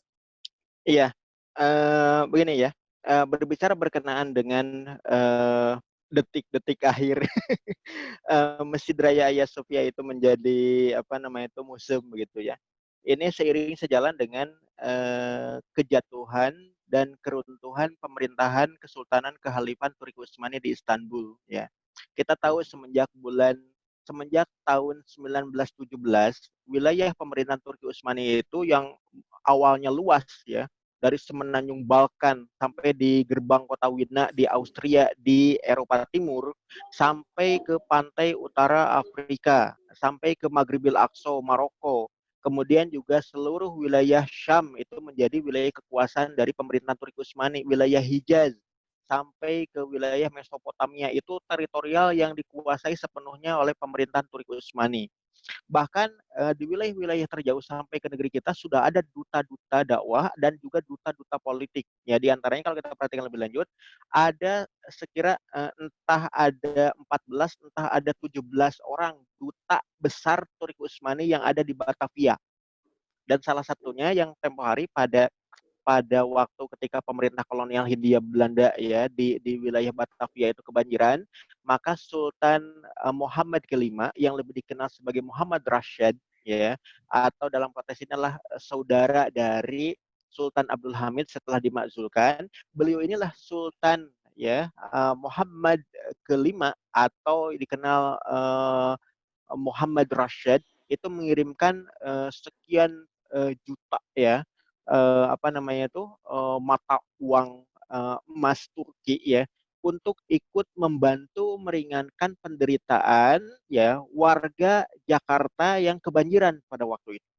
Itu sampai begitu. Nah, itu atas apa? Atas permintaan rakyat di Batavia yang terkena dampak dari kebanjiran tadi dilaporkan kepada duta besar Turki Utsmani, dan duta besar Turki Utsmani meminta bantuan Sultan untuk mengirimkan bantuan. Itu sampai begitu, itu bukti ya. Dan itu ada sekian belas duta yang ada di Batavia untuk menjadi penghubung antara kehalifan Kesultanan Turki Utsmani dengan mayoritas penduduk Muslim yang ada di negeri kita di Nusantara, di Indonesia ini. Itu bukti ya terkait dengan hubungan atau relasi yang sangat erat antara negeri kita dengan Turki Utsmani. Nah, begitu Turki Utsmani itu tahun 1917 mulai kalah tuh dalam Perang Dunia Pertama, maka wilayah-wilayah itu terkikis hingga kemudian hanya misalkan wilayah Anatolia dan Rumelia saja, wilayah yang kita kenal sebagai Turki hari ini. Ya, itu 1917. Dan pada bulan November tahun 1923, Turki Utsmani itu kemudian membubarkan diri dalam bentuk kesultanan. Maka pada bulan November tahun 1923 tadi sudah berdiri ya bentuk negara baru bagi bangsa Turki, namanya adalah Republik Turki Modern yang beribu kota di Ankara ya. Tapi yang namanya khalifah itu masih ada ya sebagai pemimpin spiritual bagi orang-orang Islam sedunia. Yang namanya sultan itu sudah dibatalkan, kesultanan sudah dibubarkan per November 1923. Kemudian 6 bulan kemudian pada tanggal 3 Maret 1924, kekhilafahan pun Khalifah Abdul Majid yang sudah tidak punya kekuasaan dunia karena kesultanannya sudah dibubarkan, itu kemudian dibatalkan, dibubarkan pula, disuruh minggat dari Istanbul. Disuruh keluar dari seluruh wilayah Turki oleh pemerintahan sekuler Mustafa Kemal. Jadi 1924, 3 Maret 1924 sudah tidak ada lagi Kesultanan Turki, tidak ada lagi Kekhalifan Turki Utsmani yang membawahi, ya, mengepalai, memimpin seluruh dunia Islam. Dan sejak itulah kaum Muslim tidak lagi memiliki pemimpin satu untuk semua. Nah, berikutnya kalau diperhatikan lebih lanjut, ya, semenjak tahun 1924 itu, maka warisan pemerintahan Turki Utsmani dalam bentuk syariat Islam itu tiadakan satu demi satu, bahkan ya Al-Qur'an pun ya tidak diperkenankan dibaca dalam bahasa Arab. Panggilan azan pun, bacaan sholat pun semuanya diturkikan. Bahkan di dalam kamus besar, kamus umum bahasa Turki, unsur-unsur ya serapan bahasa Arab itu dihilangkan. Bahkan ironisnya nama Allah ya sebagai sembahan, sebagai ilah ya, sebagai al-Khaliq, sebagai sang pencipta, Tuhan semesta alam bagi seluruh manusia, khususnya bagi seorang mukmin, itu pun dihapus dan diganti dalam bahasa Turki. Karena apa? Saking dengkinya Mustafa Kemal terhadap Islam. Jadi semua unsur Arab, semua unsur Islam dihilangkan dari bangsa Turki. Itu celakanya. Nah, berikutnya pada tanggal 1931 ya, ada seorang Yahudi, orang Amerika, berkebangsaan Amerika, dan dia sebagai kepala peneliti dari apa? Dari Institut Bizantium Amerika yang berpusat di Istanbul, Turki. Pada waktu itu peneliti ahlinya, pimpinannya namanya adalah ya Thomas Whittemore. Nah, Thomas Whittemore itu seorang peneliti ahli, orang Yahudi Amerika, meneliti terkait dengan peradaban Romawi Bizantium di kota Konstantinopel atau di kota Istanbul. Dan dia tahu ya pusat atau simbol ataupun bangunan ikonik di kota Konstantinopel itu adalah Hagia Santa Sophia, dan itu merupakan gereja besar bagi orang-orang Kristen Ortodoks. Maka pada tanggal 1931 tadi ya, Thomas Whittemore itu mendatangi Mustafa Kemal Pasha yang ada di Ankara, ibu kota Turki modern, dan mengusulkan untuk mengalihfungsikan kembali Masjid Raya Hagia Sophia itu sebagai Gereja Hagia Santa Sophia. Dan usulan itu kemudian disetujui oleh Mustafa Kemal. Namun sebelum mengeluarkan dekret, Mustafa Kemal itu berdiskusi dulu dengan para koleganya, para ahlinya juga, dan juga kabinet pemerintahannya. Ternyata kabinet pemerintahannya dan juga para koleganya itu melarang niat Mustafa Kemal untuk menyetujui pengalihfungsian kembali masjid menjadi gereja. Kenapa demikian? Karena para peneliti dan juga para kolega dari Mustafa Kemal ingat dengan wasiat ultimatum dari penakluk kota Konstantinopel ketika pada hari Jumat tanggal 1 Juni tahun 1453 Muhammad Al-Fatih mendapatkan amanah untuk menjadi imam sholat dan khotib Jumat di Jumat pertama ketika menunaikan sholat Jumat berjamaah di Masjid Raya Hagia Sophia yang hari itu telah diganti menjadi Masjid Jami Hagia Sophia setelah sebelumnya masih berfungsi sebagai gereja. Nah, dalam wasiat Jumat tadi, Muhammad Al-Fatih katakan bahwa siapapun di kemudian hari atau barang siapa di masa-masa yang akan datang ada umat manusia baik itu muslim ataupun kafir ya dia akan mengubah masjid kami ini menjadi gereja kembali, maka sungguh aku Muhammad Al-Fatih, Muhammad yang menaklukkan kota Konstantinopel ini, yang membangunkan masjid ini untuk kalian, maka sungguh aku Muhammad bin Murad tidak akan pernah ridho dengan apa yang dilakukan oleh manusia tadi. Sungguh jika manusia tadi ya berlaku zalim, berlaku tidak adil, dengan mengembalikan fungsi Masjid Raya Hagia Sophia ini menjadi dalam bentuk gereja, maka sungguh aku Mehmed bin Murad, Fatih Sultan Mehmed akan mendakwa dia di pengadilan akhirat, di yaumil hisab, di pengadilan Allah Subhanahu wa taala. Karena kami Mehmed bin Murad tidak ridho masjid kami ini dikembalikan dalam bentuk gereja. Begitu. Kenapa? Muhammad Al-Fatih memahami betul ketika gereja Hagia Sophia dialihfungsikan menjadi masjid, ini menjadi simbol kedaulatan Islam, simbol kejayaan Islam, simbol kemenangan Islam.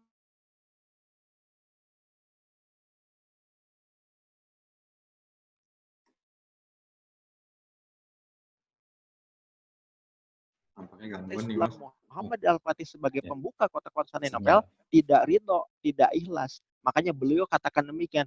Sungguh aku tidak ridho, dan jika itu terjadi, maka di yaumil hisab kami akan menuntut, kami akan mendakwa manusia durjana yang telah mengembalikan masjid kami ini menjadi gereja kembali.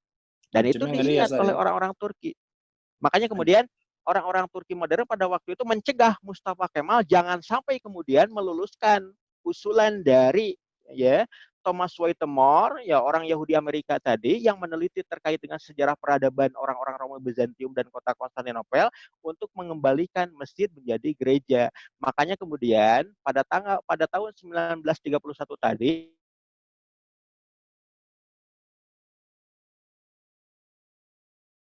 Iya.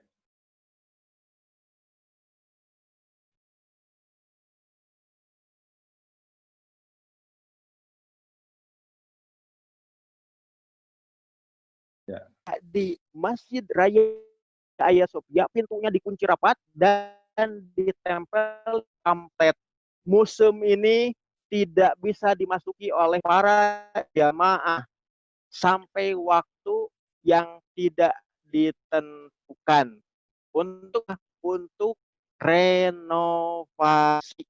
Jadi semenjak tahun 1991, Masjid Jami Hagia Sophia itu sudah tidak bisa lagi dimasuki oleh jamaah, bahkan tidak bisa lagi dijadikan sebagai masjid untuk menunaikan sholat. Dan terbukti ya, sekira 4 tahun kemudian, baru kemudian masjid itu dibuka kembali, tapi sudah ada pengumuman bahwa itu bukan lagi masjid, tapi itu adalah museum ya. Lebih tepatnya pada bulan Februari tahun 1935. Mustafa Kemal sudah menyatakan bahwa Masjid Jami Hagia Sophia dibuka kembali tapi sudah dalam bentuk museum. Jadi selama kurang lebih 4 tahun penutupan itu dipugar bagian dalamnya dengan apa? Membuka kembali ya kain-kain untuk menutupi ya simbol-simbol kesyirikan, gambar-gambar Yesus, gambar-gambar Bunda Maria, gambar-gambar Tuhan segala macam, termasuk juga gambar-gambar pemuka, para patriark, para pendeta dan para kaisar Romawi Bizantium. Itu kemudian bermunculan kembali. Begitu Kang Ad. Ya, Ustaz, mungkin Ya. kita maju ke kondisi yang sekarang ya. Kalau saya nggak salah itu Erdogan itu bukan baru kemarin ya, dia ingin merubah fungsi Hagia Sophia kembali menjadi masjid, tapi sudah pernah dilakukan juga kalau nggak salah di tahun 2018 gitu kan. Tapi itu ternyata belum berhasil gitu kan. Kenapa, Ustaz? Kenapa pada saat percobaan pertama itu nggak berhasil? Nggak berhasilnya kenapa gitu kan? Kemudian di combine dengan yang sekarang itu jadinya kayak hajar deh, maju terus deh sampai jadi gitu. Itu kira-kira ada kondisi apa, Ustaz, sampai seperti itu?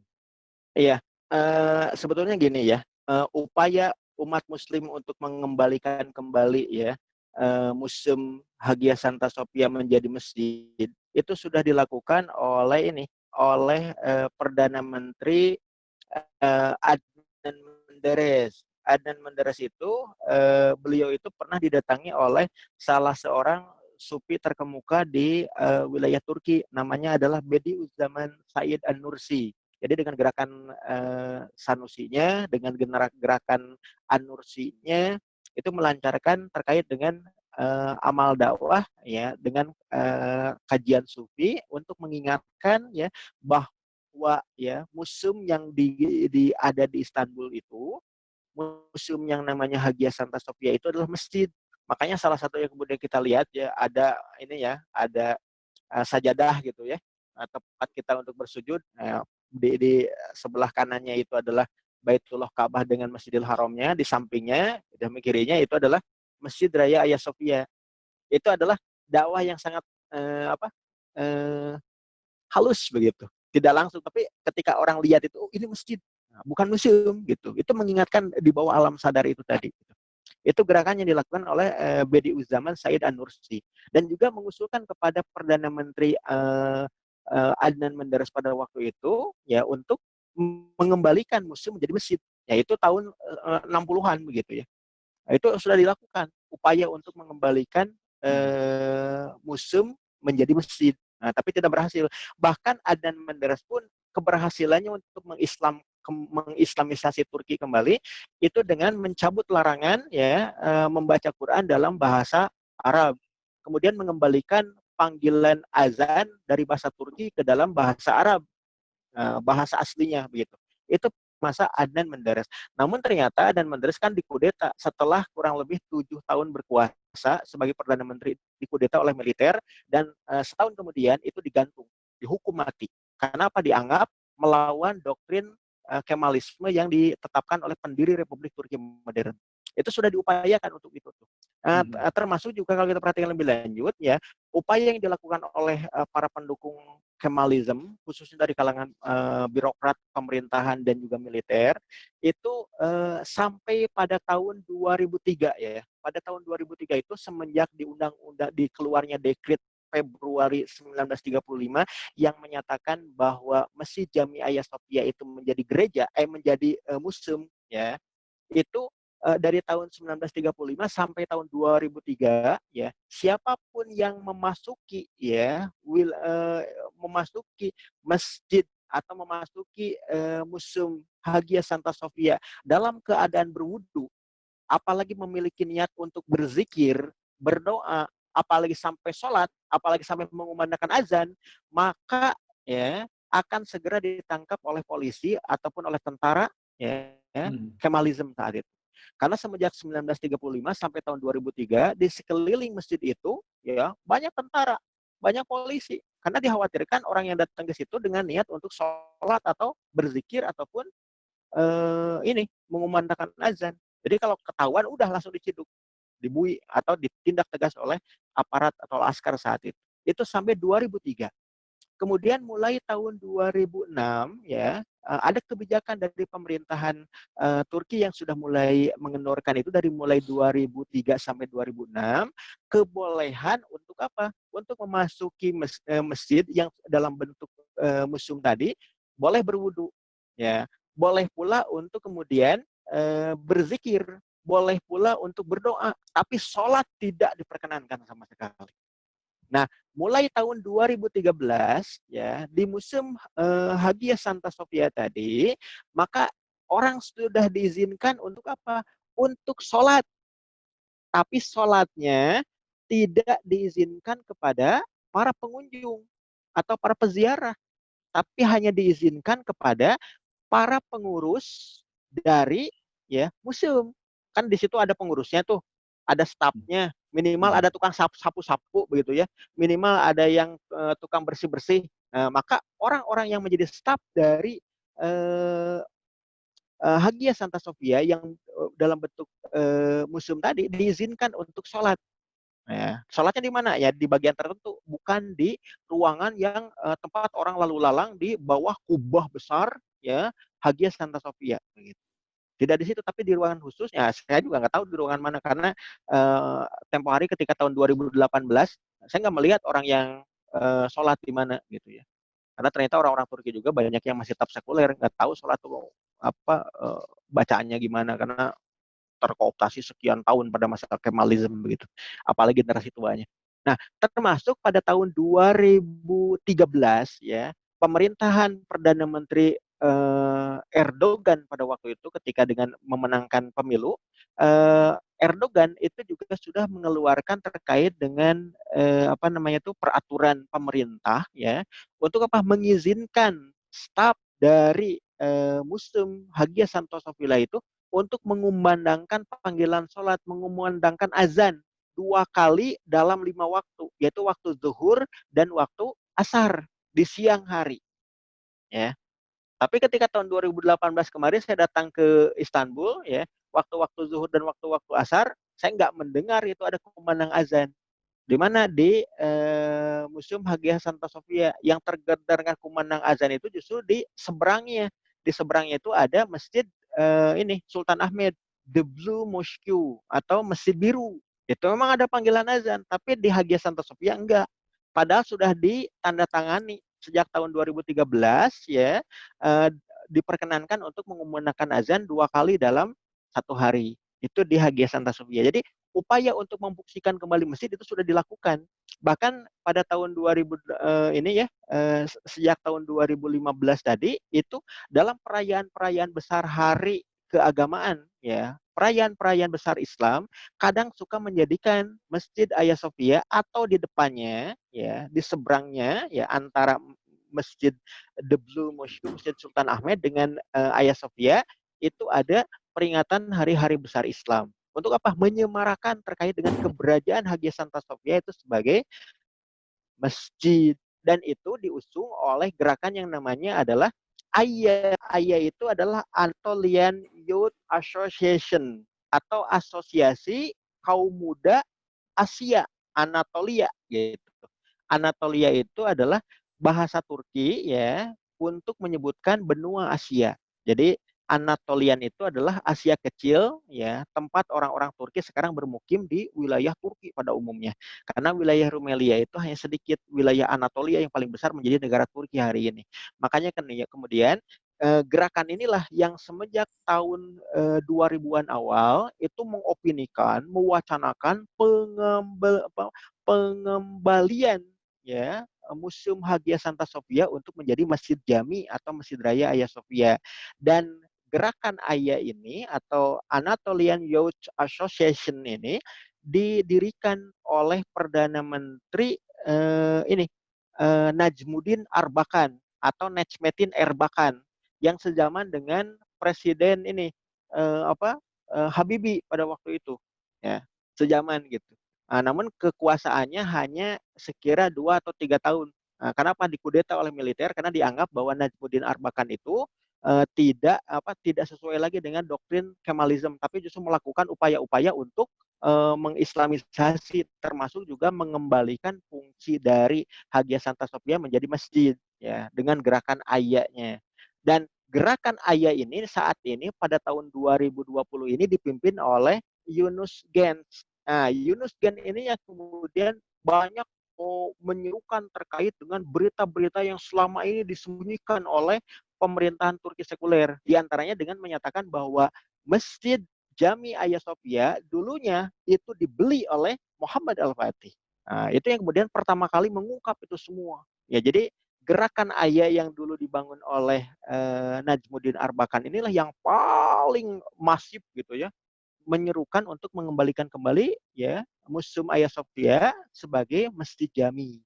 Jadi upaya-upaya itu terus dilakukan. Nah, termasuk juga ketika pertanyaannya kemudian kenapa sih Presiden Recep Tayyip Erdogan itu baru bulan Juli 2020 ini di masa pandemi COVID-19 inilah mengumumkan terkait dengan pengembalian Masjid Jami Hagia Sophia dari setelah sebelumnya dibekukan dalam bentuk museum. Dan beliau pula nyatakan 1 jam setelah pengadilan Mahkamah Turki memutuskan bahwa dekret Februari 1935 oleh Mustafa Kemal dinyatakan ilegal, ya maka kemudian kewajiban pemerintah itu untuk mengembalikan kembali kedudukan Hagia Sophia itu menjadi masjid. 1 jam kemudian, maka kemudian Erdogan menandatangani dekret tanggal 10 Juli tahun 2020. Pertanyaannya kenapa Erdogan itu memutuskan tanggal 10 Juli 2020 kemarin ya, sekira 2 pekan ke belakang begitu ya. Itu pertimbangannya apa? Kebijakan politik Erdogan ini diposisikan karena apa? Ini lagi momen yang paling tepat untuk segera mengeluarkan dekret. Majelis Kehakiman sudah menyatakan bahwa dekret 1935 itu ilegal, penyatakan terkait dengan masjid menjadi museum itu ilegal, maka ini menjadi momen penting untuk mengembalikan fungsi dari Masjid Raya Hagia Sophia sebagaimana amanat Muhammad Al-Fatih. Itu yang pertama. Kenapa? Karena majelis hakim telah memutuskan bahwa dekret sebelumnya itu ilegal, maka dekret yang baru itu dikembalikan fungsinya gitu. Jadi bukan sesuatu yang wah gitu. Karena memang dari awal sudah ilegal, maka ketika dikembalikan itu legal formalnya itu sudah ada gitu. Malah jadi Itu yang legal kalau pertama. gitu ya. Yang kedua, iya, jadi yang kedua, momennya itu momen yang paling tepat ketika apa? Kesatuan Turki, baik itu pihak yang pro terhadap pemerintah maupun yang menjadi pihak oposisi pemerintah, trennya sekarang adalah tren untuk mengembalikan museum menjadi masjid. Masjid. Bahkan pihak oposisi pemerintah ya yang kemarin ya dalam pemilu sebelumnya memenangkan ya apa namanya itu apa wali kota untuk kota Ankara dan kota Istanbul, padahal itu pusatnya Erdogan kan ya, tapi kemudian Ankara dan Istanbul dimenangkan oleh pihak oposisi. Pihak oposisi juga setuju sekali dengan mengembalikan museum menjadi masjid. Kenapa? Keputusannya jelas dari Majelis Kehakiman yang memutuskan terkait dengan status hukum ya di semua level pemerintahan kekuasaan. Kalau melawan itu justru tindakan ilegal, maka pihak oposisi juga setuju sepenuhnya, tidak ada penolakan. Termasuk juga partai yang dulu didirikan oleh Mustafa Kemal, yaitu Partai Rakyat Republik. Mereka pun menyatakan setuju dengan ini. Karena apa? Majelis Hakim telah memutuskan terkait dengan ya dekret 1935 itu ilegal. Makanya kemudian legal formalnya itu harus dikembalikan kembali kepada fungsinya.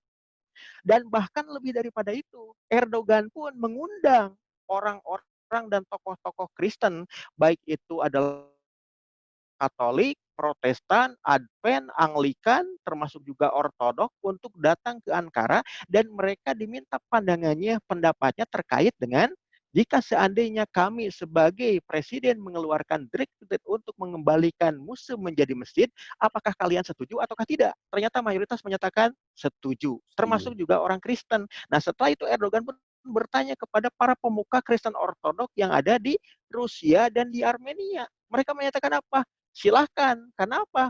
Museum Hagia Santa Sofia itu bukan urusan kami, itu urusan bangsa Turki. Silahkan aja, monggo. Gitu. Jadi artinya momennya tepat. Jadi lagi tren gitu. Nah, kalau ingin menang ya, mendapatkan simpati dari rakyat Turki, apalagi nanti 2 atau 3 tahun ke muka ya, Erdogan itu akan ikut pemilu lagi, partai-partai oposan juga ikut pemilu lagi, partai yang dulu didirikan oleh Mustafa Kemal juga ikut pemilu lagi. Kalau ingin ngetren gitu, ngikuti terkait dengan mayoritas suara rakyat Turki yang menghendaki ya museum menjadi masjid, inilah momen penting untuk meraih simpati. Itu di luar terkait dengan kebijakan Islaminya ya, tapi ini pilihan-pilihan kebijakan politik yang dilakukan oleh elit kekuasaan yang ada di Turki. Inilah yang lagi trending topik begitu yang ada di Turki hari ini. Jadi itu urusan dunia mereka begitu ya. Tapi yang pasti dalam sudut pandangan Islam, ketika gereja ya diposisikan menjadi masjid, itu bentuk kemenangan Islam atas agama-agama yang ada. Ketika museum dialihkan fungsinya kembali menjadi masjid, itu sesuatu yang memang harusnya begitu. Karena apa? Ketika suatu tempat dijadikan sebagai rumah ibadah bagi orang-orang kafir untuk menyekutukan Allah Subhanahu wa taala, itu adalah perbuatan terlarang dalam Islam. Maka ketika memungsikan satu bangunan, satu lahan untuk mengesahkan, mewujudkan ketaatan kepada Allah, maka itu kebolehan bahkan bernilai amal soleh di sisi Allah. Maka itu merupakan bagian dari amal soleh kita kepada Allah Subhanahu wa taala. Begitu Kang Ad. Ya, Ustadz, ini nyambungin dengan yang tadi Antum jelaskan ya. Saya bacakan pertanyaan dari teman-teman. Dengan kondisi sekarang setelah Erdogan menjadikan Hagia Sophia kembali menjadi masjid, kita lihat kan begitu banyak reaksi-reaksi dari negara-negara sekuler khususnya gitu ya, baik Yunani ataupun juga Amerika gitu kan, terhadap keputusan tersebut. Nah, sebetulnya ya kalau mungkin dilihat gitu kan atas reaksi-reaksi mereka gitu, apa yang mendasari mereka gitu kan bereaksi atas hal tersebut ya, perubahan atau pengembalian fungsi Hagia Sophia menjadi masjid. Kemudian memang mereka khawatir kenapa sih kalau itu jadi masjid gitu. Kok sampai sebegitu ribetnya ngurusin sesuatu yang bukan di tempatnya mereka kan. Tadi kan Anda bilang Erdogan minta izin ke Kristen Ortodok, ya silakan aja orang itu urusan negara-negara kalian gitu kan. Tapi kenapa sekarang kondisi kok ada negara-negara yang kayaknya ribet banget gitu loh. Nah, itu pertimbangannya apa, Ustaz? Iya.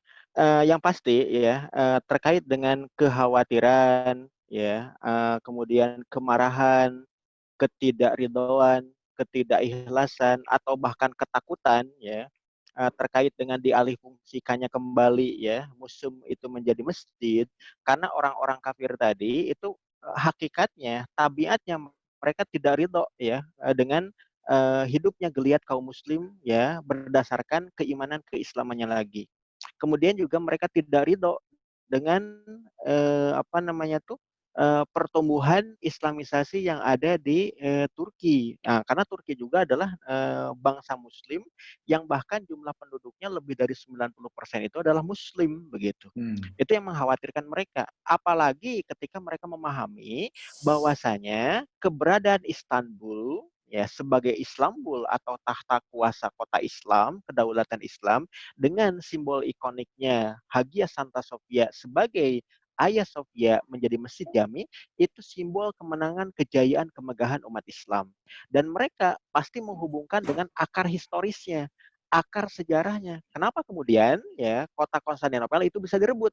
Kenapa kemudian Hagia Santa Sophia itu bisa menjadi masjid?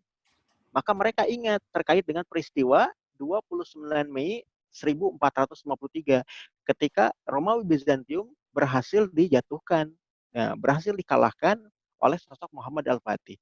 Lebih daripada itu, ya, cucu dari Muhammad Al-Fatih yang namanya adalah Selim Al-Awwal, ya, dia ini yang menjadi khalifah kaum muslim dan tetap menetapkan Istanbul sebagai ibu kota kekhalifahan Turki Utsmani dan tetap menjadikan ya Hagia Santa Sophia atau Masjid Raya Hagia Sophia itu sebagai masjid jami bagi kepentingan kaum muslim, menjadi masjid jami bagi kepentingan kekhalifahan Islam.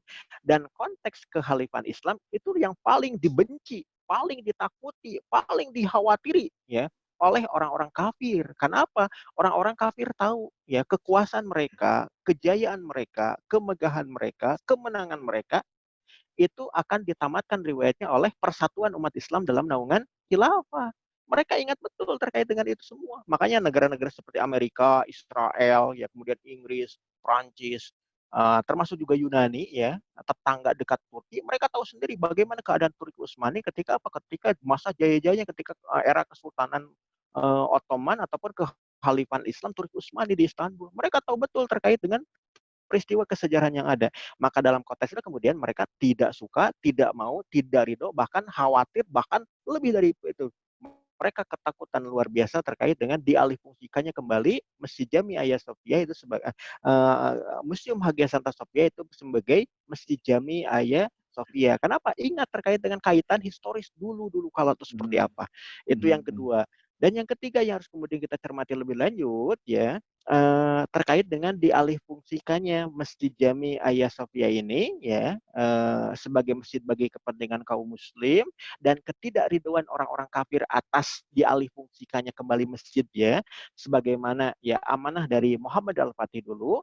Karena apa? Mereka kembali kepada tabiat asasi orang-orang kafir tadi, sebagaimana yang dikatakan oleh Allah Subhanahu wa taala, "Lan tardo angkal yahudu wala nasoro hatta tattabi'a millatahum." Sesungguhnya orang-orang Yahudi, orang-orang Nasrani tidak akan pernah ridho kepada kalian sampai kalian mengikuti jalan kehidupan orang-orang Yahudi dan orang-orang Nasrani tadi. Jadi tabiat orang-orang kafir itu memang wajar. Kenapa? Mereka dengki, tidak suka kepada kita kaum muslim. Allah sendiri yang menyatakan demikian. Itu pada sisi yang orang-orang kafir tadi, kenapa mereka tidak ridho, ketika mereka tidak ikhlas, ketika mereka benci, ketika mereka kemudian marah, ketika mereka kecewa, ketika mereka kemudian ketakutan. Karena apa? Itu tadi, mereka itu ingin memadamkan cahaya Islam. Mereka itu ingin memadamkan terkait dengan Nur Muhammad yang coba untuk digaungkan, dikembangkan, diperlihatkan oleh kaum muslim dengan geliatnya kemenangan Islam. Itu yang ketiga. Yang keempat, ini adalah merupakan simbol kemenangan kecil ya yang berhasil dilakukan oleh kaum muslim. Bahkan sosok Erdogan sekalipun ya ketika pidato politiknya beliau nyatakan bahwa keberhasilan kami untuk mengembalikan Hagia Sophia menjadi masjid adalah merupakan kemenangan bagi kami, kemenangan bagi bangsa Turki, kemenangan bagi Islam dan kaum muslim. Dan ini merupakan awalan untuk membebaskan Yerusalem, membebaskan Masjidil Aqsa, membebaskan Baitul Maqdis Palestina. Kan dikatakan demikian dalam pidato politiknya. Nah, dalam konteks ini kemudian Erdogan memahami betul hadis Rasulullah Shallallahu Alaihi Wasallam. Kenapa? Karena kota Konstantinopel ya di akhir zaman itu akan dibuka kedua kalinya. Kalau pembukaan yang pertama itu sudah butuh pada masa Muhammad Al-Fatih, dibuka dengan kekuatan militer, dengan pengerahan pasukan terbaik. Dan di akhir zaman, kata Rasulullah SAW, kota yang ada di tengah-tengah perairan, diapit oleh perairan, itu akan kembali dibuka. Tapi bukan dengan pengerahan jumlah pasukan yang besar seperti masa penaklukannya yang pertama, tapi cukup dengan takbir, tahlil, tahmid. Allahu Akbar, la ilaha illallah Muhammadur Rasulullah, dan alhamdulillah. Kenapa demikian?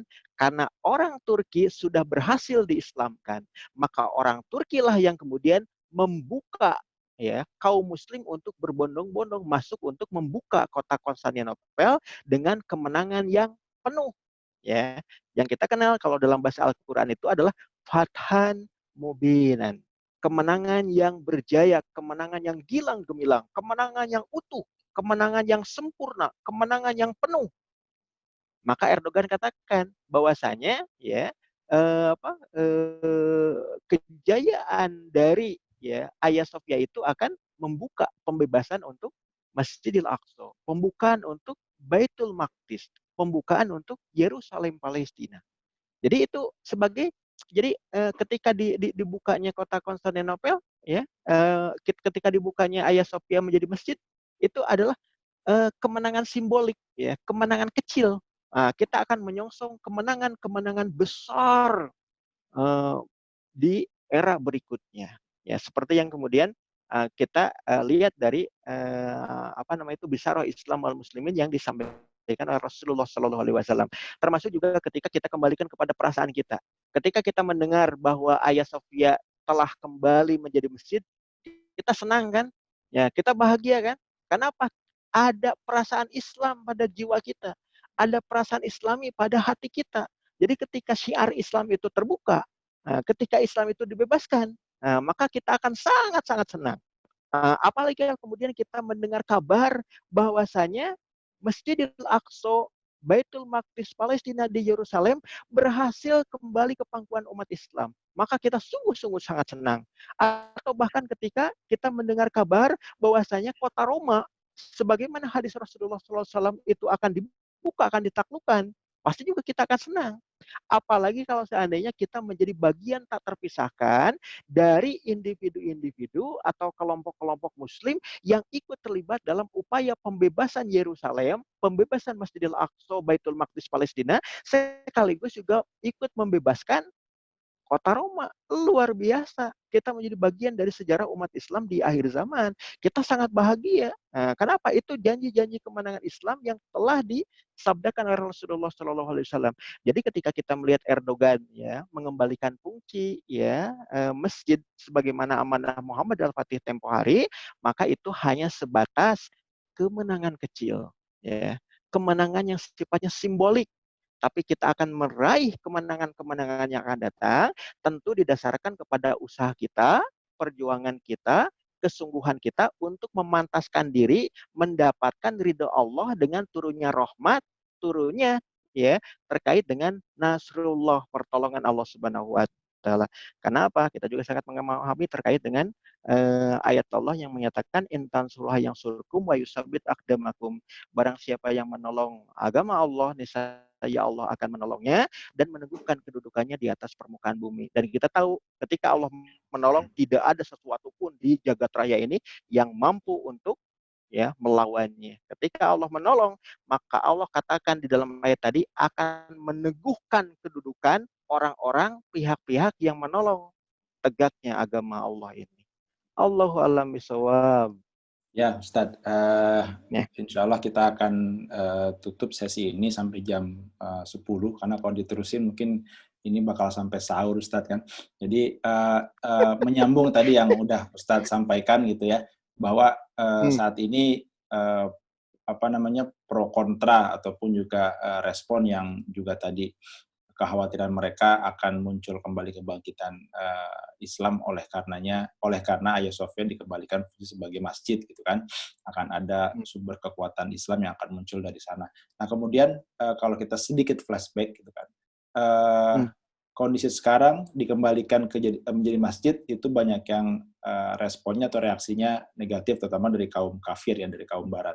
Nah pada saat Muhammad Al-Fatih menjadikan Hagia Sophia sebagai masjid, dan itu pun berjalan terus ya dalam kurun waktu tertentu, apakah sepanjang masa itu ada juga pergerakan-pergerakan yang ingin merubah kembali Hagia Sophia kembali menjadi gereja, Ustaz? Iya. Kalau kemudian kita berbicara terkait dengan keinginan, gerakan, upaya, usaha yang dilakukan oleh orang-orang kafir untuk merebut kembali ya Masjid Raya Hagia Sophia dan bahkan merebut kembali Istanbul, merebut kembali kota Konstantinopel, itu memang sudah sejak lama ya. Bahkan kemudian Buya Hamka di dalam buku Sejarah Umat Islam Jilid yang ketiga yang membahas terkait dengan Kesultanan Kehalifan Turki Utsmani, Buya Hamka sampai menyatakan aufklärung Renaissance yang ada di Eropa Raya itu terjadi karena apa? Karena kota Konstantinopel dan Hagia Santa Sophia itu berhasil direbut oleh orang-orang Turki Muslim dari dinasti Ottoman, dari dinasti Utsmaniyah. Maka semenjak itulah kemudian orang-orang Eropa setelah penaklukan kota Konstantinopel itu, mereka bersepakat dalam perjanjian Westphalia ya. Westphalia itu sekira abad ke-15 ya, atau 1400-an sekian. Dan itu diperbaharui pada abad ke-16 yang menyatakan bahwasanya orang-orang Eropa yang sebelumnya berselisih, bersengketa, bermusuhan, berperang ya sekian abad, 200 tahun lamanya berselisih hanya karena perbedaan teologi antara Katolik dengan Protestan, antara Protestan dengan Anglikan, antara Anglikan dengan Advent, antara Advent dengan Ortodok, ya, antara gereja Latin dengan gereja Timur dan Barat dan lain sebagainya. Itu perselisihan-perselisihan yang ada tuh membuat orang-orang kafir di Eropa itu terpecah belah dan lemah. Nah, begitu kota Konstantinopel berhasil direbut oleh Turki, begitu Hagia Santa Sophia berubah menjadi masjid, maka itu membuat orang-orang kafir Eropa tadi menghilangkan perbedaan sesama mereka untuk bersatu, bersekutu, bermusyarakah, bekerja sama demi untuk memukul bahaya dari timur. Bahaya timur itu the East dangerous, yaitu dari keberadaan Turki Utsmani. Nah, bisa diketahui ya, itu awalnya itu munculnya Klaru, munculnya Renaissance, munculnya revolusi industri, membangun angkatan persenjata yang kemudian didapat dari metal-metal atau baja-baja begitu ya. Itu dari sana demi untuk menghalau pergerakan orang-orang Turki Utsmani yang muncul dari timur. Nah, jadi di situ kemudian orang-orang Eropa menghilangkan perbedaan sesama mereka, dan salah satu yang menyebabkan mereka bersengketa berselisih itu karena doktrin dan dogma gereja kan. Maka kemudian berikanlah hak paus kepada paus dan berikanlah hak kaisar kepada kaisar. Berikanlah urusan akhirat kepada para pendeta, berikanlah kekuasaan dunia kepada para raja penguasa di antara orang-orang Eropa. Maka kemudian muncullah sekularisme. Kami tidak lagi percaya kepada dogma gereja, kami tidak lagi percaya kepada doktrin katedral, tapi kami lebih percaya kepada perintah dari ini para penguasa untuk merebut kembali ya kekuasaan kami yang ada di timur yang telah dijarah raya oleh orang-orang Turki kan begitu. Nah, itu dinamakan sebagai perjanjian Westphalia. West itu mananya barat, Phalia itu dari bentuk palus atau tonggak begitu ya. Tonggak kesepakatan orang-orang barat demi untuk memukul orang-orang timur, yaitu orang-orang Turki. Makanya kemudian dirancang sedemikian rupa upaya untuk menghancurkan Turki, untuk memukul kembali Turki. Ya, kalau di barat kan ada Reconquista ketika Cordoba, Sevilla, Granada begitu ya. Itu jatuh satu demi satu ke tangan orang-orang Katolik. Kemudian Reconquista, Mahkamah Inkuisisi, orang muslim dihancurkan, dibinasakan atau bahkan diusirkan begitu. Nah, di wilayah timur itu gimana caranya untuk menghancurkan kembali Turki? Maka kemudian kita lihat rekayasa yang dilakukan oleh orang-orang kafir tadi untuk menghancurkan Turki Utsmani.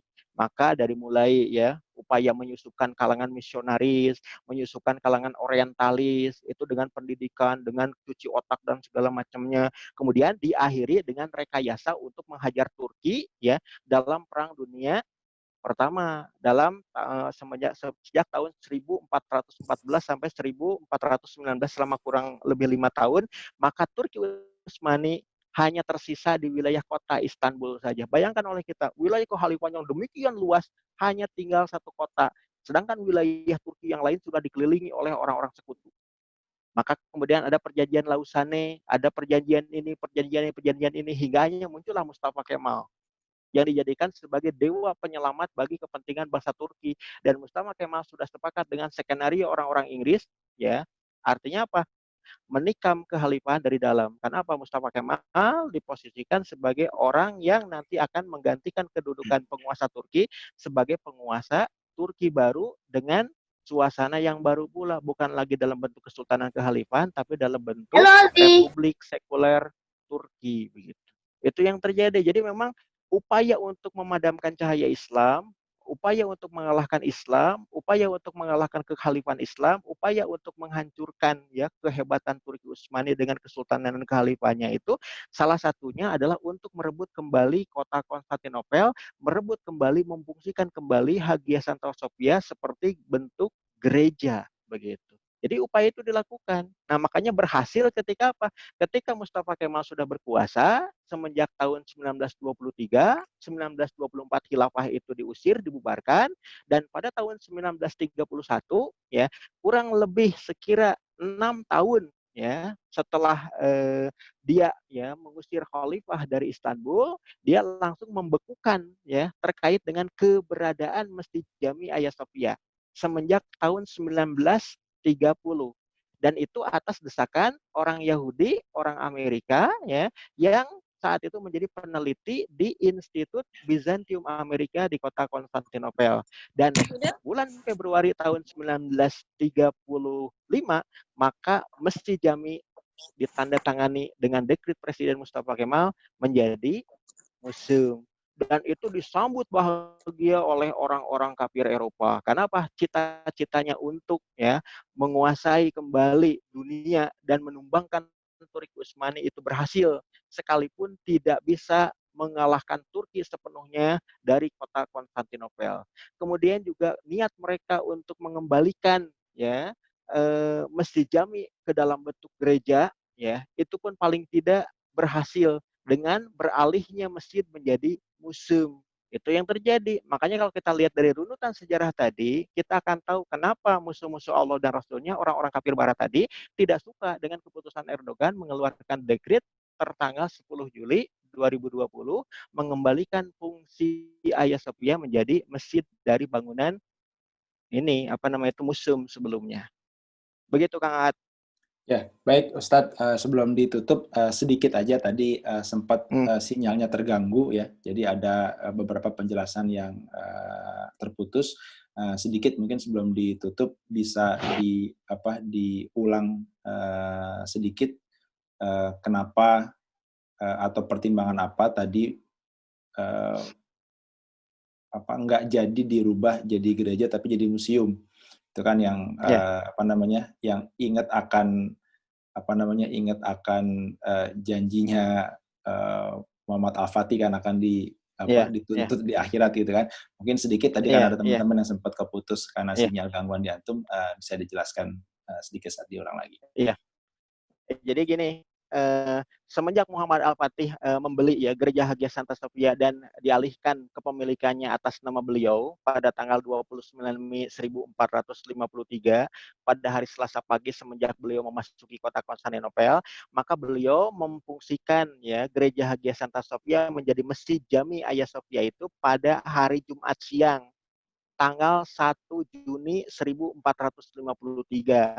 Dan pada waktu itu beliau mendapatkan amanah menjadi imam sholat sekaligus juga menyampaikan khutbah menjadi khatib Jumat pada Jumat pertama di kota yang baru dibuka, kota Konstantinopel. Maka pada hari itu beliau memutuskan gereja Hagia Santa Sophia itu menjadi masjid jami kepemilikan dari Muhammad Al-Fatih. Dan pada hari Jumat yang mulia, wasiatnya pun disampaikan dalam khutbah tadi, bahwa masjid kami ini, masjid yang telah kami kuasai ini, masjid yang telah kami beli ini, kami wakafkan kepada kalian kaum muslim untuk dijadikan sebagai masjid jami bagi kepentingan ibadahnya kaum muslim. Itu yang pertama, menjadi wakafnya kaum muslim. Jadi artinya kalau sudah menjadi wakaf, itu kepemilikan seluruh kaum muslim. Jadi Hagia Sophia bukan hanya miliknya Erdogan, tapi miliknya Kang Aad dan miliknya brother and sister hijrah. Di mana? Di Indonesia. Karena apa? Itu menjadi masjid, lahan dan bangunan di atasnya itu menjadi wakafnya kaum muslim yang tidak boleh diubah dan tidak boleh diperjualbelikan. Jadi Hagia Sophia itu milik kita. Bukan hanya milik Erdogan atau bangsa Turki pada umum. Itu yang pertama ya wasiatnya. Wasiat yang kedua, beliau nyatakan ini wasiat seperti layaknya ultimatum. Ya, oleh karena itu, jika seandainya ada umat manusia yang berani tega, manusia durjana yang hendak mengubah kembali masjid kami ini menjadi bentuk gereja, maka sungguh kami Muhammad bin Murad tidak ridho, tidak ikhlas atas perbuatannya tadi. Maka kami sebagai bukti ketidakridhoan tadi akan mendakwa manusia tadi di pengadilan akhirat di hadapan Allah bahwa kami tidak ridho atas perbuatan manusia durjana tadi yang berencana mengubah masjid kami menjadi gereja kembali. Nah, kenapa Muhammad Al-Fatih bayangkan oleh kita ya, ketika untuk memiliki ya masjid itu dan mewakafkannya itu perjuangannya luar biasa. Jangan dikira mengerahkan 250.000 manusia untuk mengepung kota, bayangkan oleh kita. Sederhana aja, mereka itu pasukan terbaik yang konsisten sholatnya. Yang namanya sholat itu kan butuh toharoh, butuh bersuci, butuh berwudu, ya. Dan dalam keadaan sholat kan harus suci, lepas dari hadas kecil, hadas besar. Nah, manusia kan selama 2 bulan pengepungan kan butuh makan, butuh minum, butuh istirahat, maka dibangun tenda, maka dibangun juga ya musola-musola untuk ibadah, butuh juga sanitasi. Nah, ketika makan kan boker, buang air kan. Nah, orang-orang yang kemudian sholat, orang-orang yang kemudian bersuci, itu diperhatikan juga makan minumnya. Kalau isengnya, kalau pikiran iseng, ya Muhammad Al-Fatih misalkan iseng, sok sekarang 250.000 pasukan boker semuanya di selat telah canduk. Biar apa? Biar warga Bizantium itu kena muntaber. Kan nggak kayak gitu strategi perangnya kan. Tapi dipikirkan bagaimana itu kaum muslim bisa makan, bisa minum, bisa nyaman, dan konsentrasi berperang, begitu kan. Bayangkan kan kalau tentara, ya, dia bingung nih kalau mau boker di mana, nggak punya semangat untuk berperang kan begitu kan. Ini kalau kita berpikir berpikir nakal begitu ya, kok Muhammad Al-Fatih kok nggak begitu strategi perangnya ya, Itu kalau mengotori saya, ya. Tad. Kalau saya kayak gitu, Tad. Saya suruh di sungai aja tuh biar mereka airnya kotor jadi ya kan. Tapi kan nggak seperti itu. Itu dipikirkan bagaimana membentuk mental kualitas seorang pejuang yang tangguh, seorang mujahid yang hebat begitu. Itu Muhammad Al-Fatih gitu. Jadi makanya kemudian itu beliau dengan segenap kemampuan dan kekuasaan yang beliau miliki itu mampu menjadi pemimpin terbaik. Bahkan untuk membangun ya yang namanya meriam-meriam tempur tadi, itu Muhammad Al-Fatih itu mengeluarkan duitnya sendiri untuk menggaji Profesor Urban yang minta sekian juta koin emas kepada Kaisar Romawi Bizantium, tapi nggak dibayar. Kenapa? Nggak punya duit Bizantium. Oleh Muhammad Al-Fatih, kamu minta berapa? Kami minta 4 kali lipat katanya. Nah, Muhammad Al-Fatih bilang 4 kali lipat, dikali 4 kali lipat lagi, kami sanggup. Itu kan duit sendiri kan, biayanya gede sekali dikeluarin. Makanya ketika kemudian beliau ya, kalau seandainya ada manusia durjana yang hendak mengubah masjid kami ini menjadi gereja, sungguh kami tidak ridho. Karena apa? Udah habis-habisan begitu ya, mengeluarkan dana, kekuatan, memilih orang-orang terbaik 250.000 untuk dihimpun jadi kekuatan besar untuk menaklukkan sebuah negeri, emang gampang. Ngurus bokernya juga kan, sanitasinya juga pasti susah gitu kan.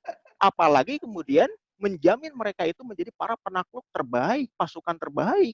Makanya modalnya besar sekali. Makanya kalau beliau tahu jika seandainya ada manusia yang mengubah masjid kembali menjadi gereja, alangkah tidak ridhonya Muhammad Al-Fatih. Makanya kemudian ultimatumnya begitu. Jika seandainya ada umat manusia yang hendak mengembalikan masjid kami ini menjadi gereja, maka sungguh kami tidak ridho dan kami akan mendakwanya di pengadilan akhirat di yaumil hisab kelak. Ini yang membuat para kolega dan sejawat Mustafa Kamal merasa jerih dan jerah jika seandainya Mustafa Kemal mengikuti kehendak dari peneliti Yahudi Amerika tadi yang namanya adalah Thomas Whitmore. Ya, jadi Jiper dalam juga dia, konteks Sad ya. kemudian akhirnya ya udah, Jiper juga dia. iya makanya karena dan bukan hanya itu ya Kang ya, jika seandainya dikembalikan menjadi gereja, siapa jamaahnya? Karena Iya, benar. orang-orang Turki ya, kalau tidak Muslim yang taat adalah orang-orang sekuler, orang-orang munafik. Orang-orang ortodoksnya mana? Didatangkan paling dari Armenia, didatangkan dari Yunani. Siapa mereka? Oh, bukan orang Turki. Nah, jadi kalaupun jadi gereja, jamaahnya nggak ada, gitu kan? Nggak jelas begitu. Nggak Itu ada yang jamaah, pertama. nggak ada Kemudian keropak terus. iya.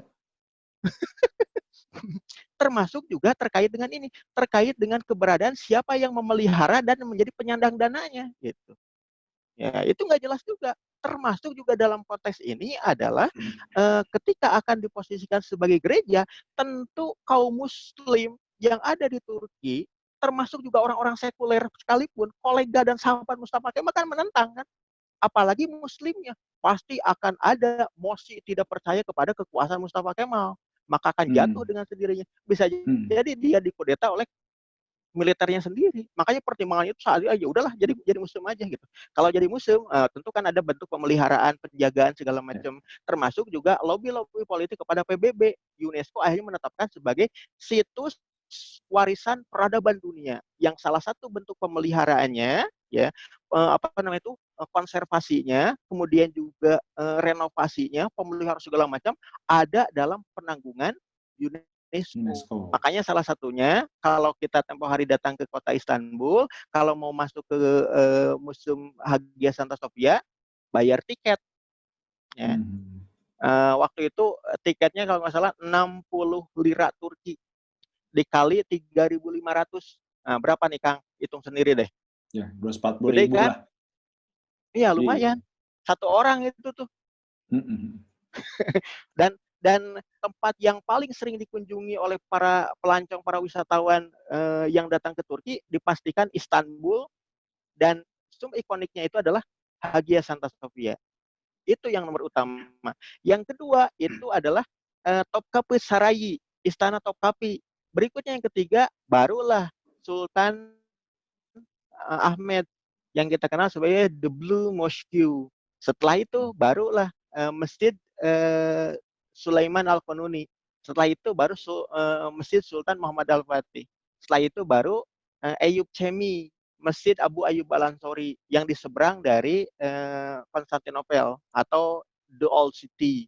Yang di situ ada makam Abu Ayyub Al-Ansori. Nantilah insya Allah Kang Aat atau siapapun di antara brother and sister hijrah, jika ada kesempatan datang ke Turki, ya, siapa tahu ngundang saya jadi guide-nya.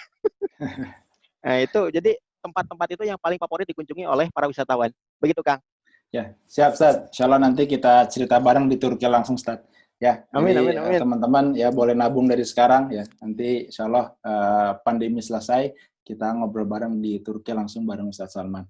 Baik, teman-teman sekalian, mohon maaf jika ada pertanyaan yang belum sempat dijawab, tapi insya Allah sudah dicatat oleh tim Luput. Nanti mungkin akan dijapri untuk jawabannya karena nggak memungkinkan waktu kita sudah 2 jam ya kita ada di sini. Alhamdulillah, terima kasih teman-teman atas atensinya. Semoga ilmu yang diberikan oleh Ustaz Salman bisa menjadi motivasi untuk kita bahwa ternyata Islam keren ya, Islam itu luar biasa dan itu harus jadi penyemangat untuk kita. Kenapa? Karena masih ada satu bisyarah lagi ya, Ustaz ya, yang belum ditaklukkan ya. Ya, masih ada satu bisyarah lagi yaitu penaklukan kota Roma ya. Semoga kita menjadi daripadanya. Dan apakah pengembalian Hagia Sophia kembali menjadi masjid ini adalah bentuk atau mungkin tanda-tanda atas kebangkitan Islam? Apakah mungkin ini sebagai tanda-tanda akan semakin dekat penaklukan kota Roma? Ya, yang kemana-mana teman-teman, kita akan bahas lagi insya Allah di sesi berikutnya bersama dengan Ustadz Salman. Dari kami terima kasih ya, jazakumullah khairan katsiran. Saya kembalikan kepada Mas Roli. Baik. Jazakumullah khairan. Ustadz Salman dan Mas Aat, ini atas penjelasannya, Masya Allah. Ini kalau orang bilang daging semua ini. Daging semua nih, ilmu semua nih, nggak ada titik komanya, nggak ada jeroannya, nggak ada tulangnya nih. Daging. Pantes banget ini kalau udah jadi gurunya Ustadz Felix ini kalau begini. Hatam semua. Masya Allah. Oke. Baik, mudah-mudahan tadi apa yang disampaikan oleh Ustadz Salman bisa memberikan pencerahan. Memang tadi banyak pertanyaan juga dari teman-teman brother dan sister juga.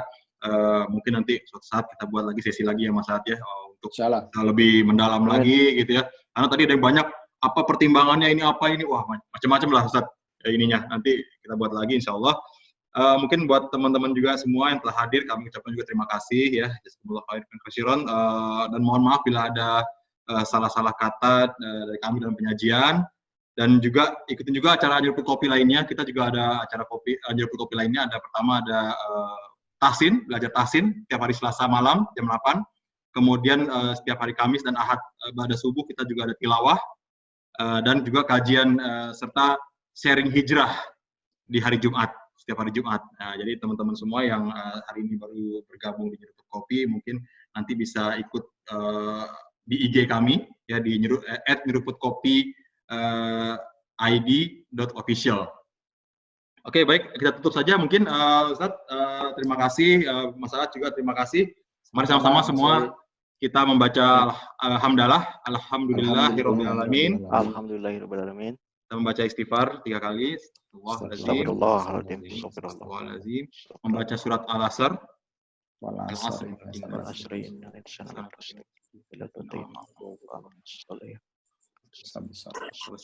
Dan terakhir doa kafaratul majelis. Subhanakallah.